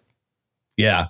So if you have the opportunity to use an oil-based scent, do it. Put your bait in the water and you're going to see that oil slick at the top of the water. All that scent is sitting right there at the top. It is no longer on that bait. Even if so, there's a couple of tactics here. I stay away. I specifically either will do. I'm all about the gel based now, like the thump gel, or water based. Here's the trick with the water base that people don't. You got to give it a second to dry. Yes. Yep. You got to give it a second. People don't do that. They spray it or put it on, even like with the pen stuff. You got to give it a second. Otherwise, it's just going to come right off. Yep. That's where thump gel is great. It is so adhesive to those baits. And I got no skin in the game with thump gel. I met them at a couple of shows. They're awesome. I'm not working for them, nothing like that. But I'm a huge proponent of thump gel. It's, especially with its UV, it being UV. Yes, stay away from the oil stuff. They're gimmicky. They're stupid. And I've actually talked to some big names like in the game about that. Water-based, if you want to go with that liquid stuff, let it dry. If you're going to do oil-based for some reason, make sure you let it dry as much as you can. It's still going to get a lot of it's still going to come off, but you'll still get something in it. Yep. You got to let that oil, especially if it's plastic, you got to let that oil seep into it. Same thing with the water base, but the gel base, that my personal opinion, I think Thump Gel's got the best one on the market right now. What was the other part of it? How often? As often as you can, basically. I mean, you're going to forget. I mean, I'm not saying every cast, not by any means. If no, you definitely not. Catch a fish, reapply, whatever. Switch your bait, obviously reapply. The other thing is what baits, the Thump Gel, you can put that shit on anything, dude. You can put scent on anything. You put on anything from a fucking earthworm to a crankbait. It doesn't matter. You can put scent on everything. That's pretty much all I have on that. I have a different way of looking at it. So I am going to throw a brand out there, and I've bought this brand from you. Mm-hmm. It is my favorite fucking scent. JJ's Magic. Oh, wow. I haven't heard that in a while. And you know why I don't buy it anymore? Because they don't make it no more? Because it's a fucking mess. That's why. Yes. It's a fucking mess. I have bought many jars and dumped them. And I'm like, it's great. I'm not even sure if it's water-based or oil. I don't care. Like, you need to let whatever it is sit before you throw it right into the water. And I've done it myself. 100%. Where I've made the switch now. My go-to, I'm a Spike It guy. You know what I mean? Spike It's great, dude. Spike It's good. Where Spike It is good is the ability, and Thump Gel, you can do this as well. Where Spike It is good is the ability to emphasize a different color if you need to. Exactly. And that's the thing. Yep. So I'm a Spike It marker guy. Like I have Spike It markers in the boat. I buy a 4-pack every year. Chartreuse, orange. Those are the ones that get used up the fastest. Red, that's the next one, and then blue. On occasion, that blue one will get used if I want to give like a white bait, like a blue back, just to kind of like make it match the hatch for that situation. I'm talking about you, kid. God. Shit like that. I will do that. But my biggest thing is I believe in them, not because it has nothing to do with the scent. Nothing. It has everything to do with the color. Yep. That's the thing. I look at it like this. There are a couple of schools of thought. People will say like, oh, well, if there's a scent or a flavor, like it might have that fish might hold on to that bait for like a fraction of a second longer. And it might be enough for you to get that hook in. Awesome. Mm-hmm. Okay. Where's the fail in that? There isn't one. You know what I mean? Most of our plastics have some kind of a scent anyway. Generally. So like that's already part of it. So if you're using that, if you're using a hard bait, it's a different animal. My thing is I will take a bait and I'll look at like water clarity. Like, so the reason why I say like I get something white, I get something green, and I get something dark. And the wild card in there is something purple. Like I like to throw a June bug in there every once in a while, something like that. But I look at the water clarity. If the water clarity is like if it's gin clear, I don't rely on any kind of marker or action or anything like that. Right. Like in the sense of using that chartreuse, because that's my lean right there. If I'm throwing like one of my biggest confidence baits ever, a ball head jig with a swim bait on the back of it. If it's like, if let's say if it's like less than 2 foot visibility, less than 3 foot visibility, I'm going to put a little dab of Spike It chartreuse on the tail of any color that I'm throwing, just to give a little highlight, just a fucking taste, just a little bit. And the dirtier the water, the larger that size becomes, to the point where like I'm drawing up the body a little bit if it's really muddy. And I'll change my plastic accordingly. Like I'll throw that wicked dark color. I'll throw that white in that with that, just to have just a little something extra. The one difference is that fucking orange and red. I will use those in any color water. I'm using them for different reasons. Sure. I am putting an accent usually on the throat of whatever it is that I'm throwing, right around the hook, so that I can draw that target a little bit closer to the actual jig head and not necessarily on the tail. Think of like when I'm putting that that spike it, that chartreuse on the tail, I'm usually doing that as a way to almost like dress that treble. You know what I mean? Like that's like that equivalent. It's dangling in the back and it's flashing and it's getting some looks. When I put whether be it red, be it orange, on the throat of that bait, like I've done this with drop shots, like with flatworms. I've taken white flatworms or just white trick worms, and I'll take, you know, that old school like saltwater plug where it's bone and it's got a red head. Yeah. I'll just draw that on. And I have noticed the number of bites I will get will increase significantly. Yep. Where it's just sizable because it's a little target for them to focus on. And I don't even know if it's necessarily got something to do with the color specifically, or if it's just the fact that there's a difference in color, because bass don't see colors like chartreuse the way that we see them. I've heard like chartreuse specifically appears as just bright white. The bass. And it's got to do with like them not having like blue cones in their eyes or something like that. I don't 100% know the science. I don't necessarily care. I just want to fucking catch fish.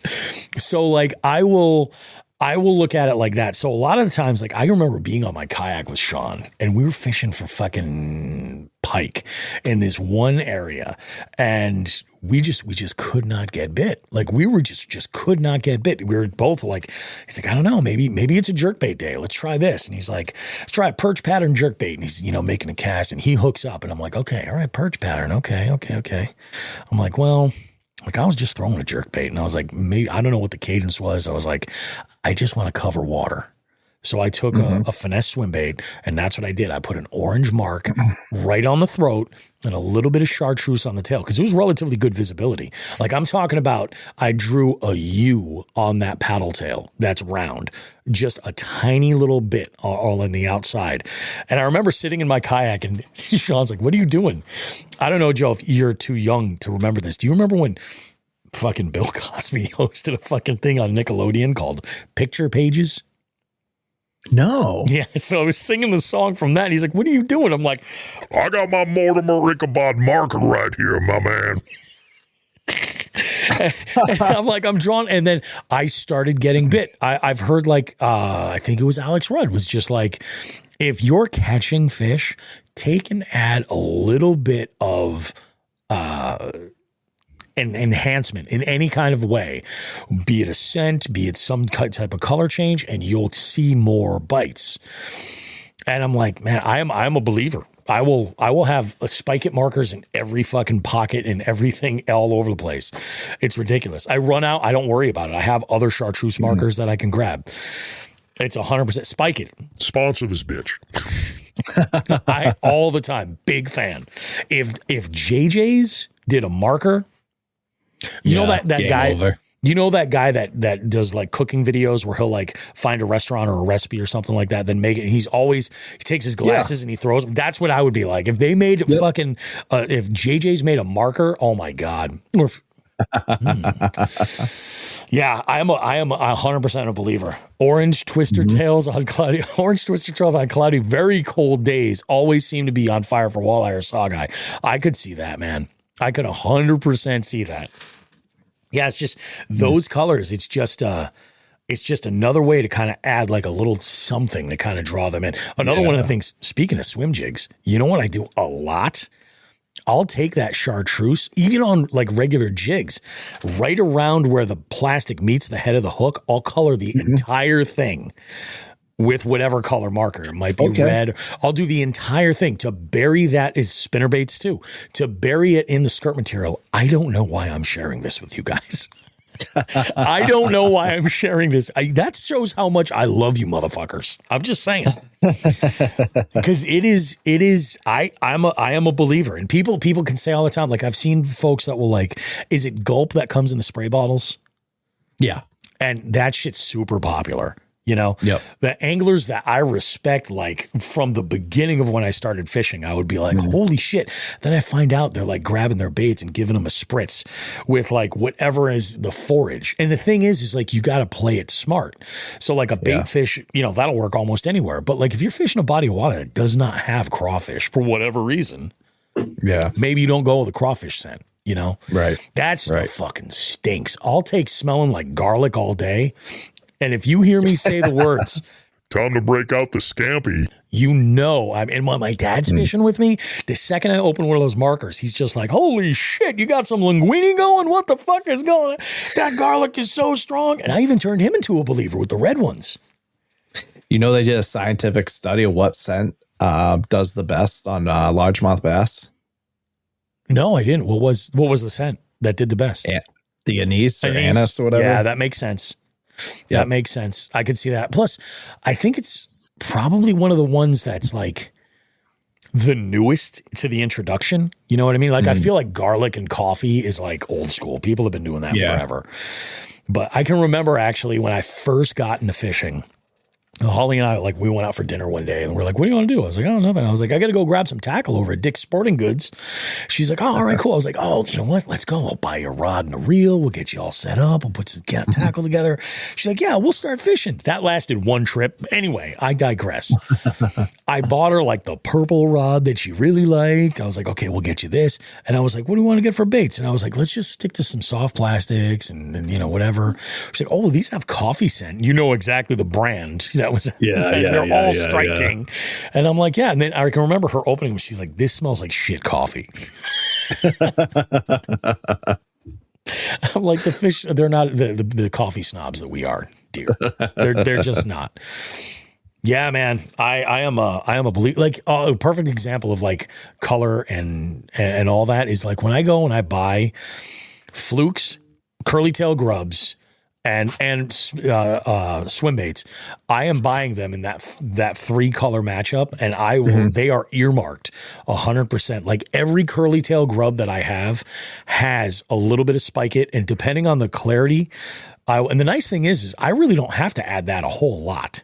Like I add it when I'm first throwing it, and then if I cut it off and put it aside, I'll refresh it the next time I tie it on. But I don't really reapply a whole lot unless I'm a bonehead and I'm like, oh, I put it on, dropped it right in the water, and you know, then it needs a little touch up. But that's a great question, though, Eli. It was. That's a great question. Fucking A. You ever get like? It's like some.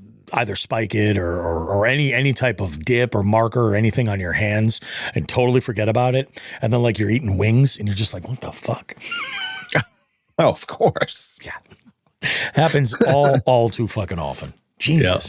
What a good episode, man. Good episode. What a fantastic episode. It is so nice that it is 9:00 on a Friday. Oh yeah. This is the way it should be, boys. From here on out, you know, Friday nights. And again, like there's going to be times where my schedule is going to jump in with like a private event or something like that. We'll probably be keeping the recordings on Fridays anytime that's possible. But we can always utilize Saturday or Sunday or whatever we need to do to make it happen. But yeah, fucking badass. Shit. In fact, I could always, if I'm working a private event, odds are I could probably afford to take a night off. On another night. True. That, you know, that wouldn't be too bad. Good shit, folks. You got anything you want to throw in here before we wrap things up? Yeah, man. I got my next Whatnot show coming, 6 p.m. Eastern time on Sunday. That's awesome. I mean, it's not going to be released by then, but for you jig heads.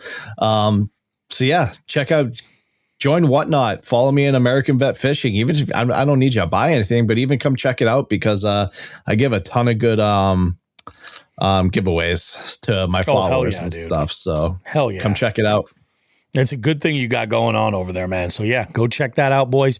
I'm thinking, I was talking with Nick about he was like, oh, end of the year's coming up. You know, he's like, you guys should talk about something like your favorite moments and all that stuff. And I was like, you know, I'm lucky because I edit the show and then I QC the show. So I'm like, I've listened to every fucking episode. I'm like, a year, that is fucking 52 episodes to go through and figure out what the best moments were. So I think what we should do is this. I think next episode, we should go over some of our favorite moments, but we should kind of the way that we did the certified studs, have jig heads and other listeners either comment on Spotify, fire us a DM on social media, and we'll collect all this stuff and talk about some of these things. And we won't do like a clip show. I'm not going to put everybody through that.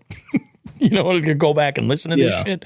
But maybe what we'll do is we'll go through and talk about some of these episodes that were like favorites and things like that come up and all that kind of stuff. And then we can talk about like some of the best of the year, you know, that like the episodes that did really, really well and episodes that got really good engagement and stuff. So I don't know, we'll fool around with some shit like that, but it'll be cool.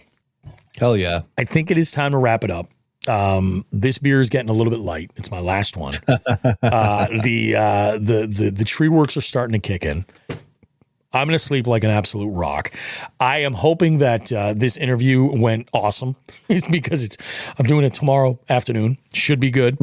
And we will see you guys on more Jigs and Bigs coming up real soon for all of you guys. As always, we know that our listeners and followers are just the best that are out there. Do us a solid. And if you have some friends or you're making new friends, maybe through the holiday season or during expo season, mention Jigs and Bigs and share the love. You know, we'll try to get this family expanding even more. And don't forget to get your tickets so that you can capitalize on some of the amazing giveaways that we have going on. And if you're going to be there in person at the Nathan Bill's Bar and Restaurant, you absolutely don't want to miss out because there are door prizes that are available that include outings on both my boat and on Joe's boat. So this could be a wild adventure. Whoever, you know, is lucky enough to win one of these trips. We have Cheryl Bentley is giving us some real nice handcrafted fish whistle accessories that we're going to be offering up as door prizes. Plus, we have a couple of other items too that are going to really surprise you. Really, really good shit. So with all that said, wrap this sucker up and we will see you guys in 7 days of more Jigs and Bigs goodness. Take good care. And like we always say, tits and ass, smoke some grass.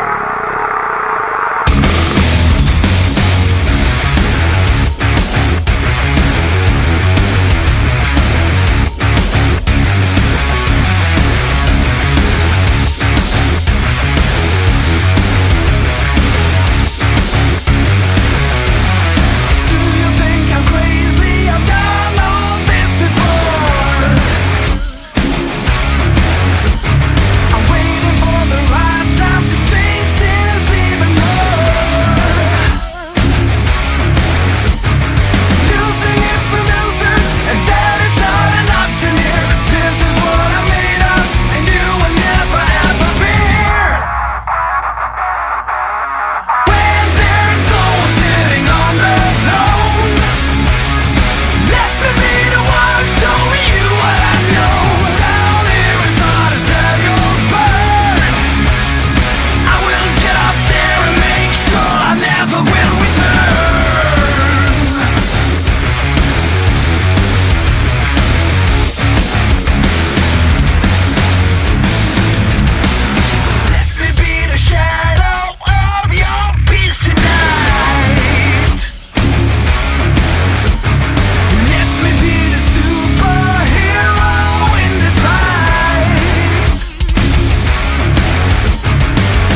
Understand where women's sports leagues are headed with She's Not Next, She's Now from The Gist of It. She's Not Next, She's Now is a podcast series on The Gist of It feed exploring new and emerging women's sports. Hear how these leagues started, where they stand today, and what comes next. Each episode features real conversations with players, executives, and fans shaping sports like pro soccer, volleyball, and softball. It's clear context without jargon, built to help fans actually follow the story. Listen to She's Not Next, She's Now wherever you get your podcasts on The Gist of It feed.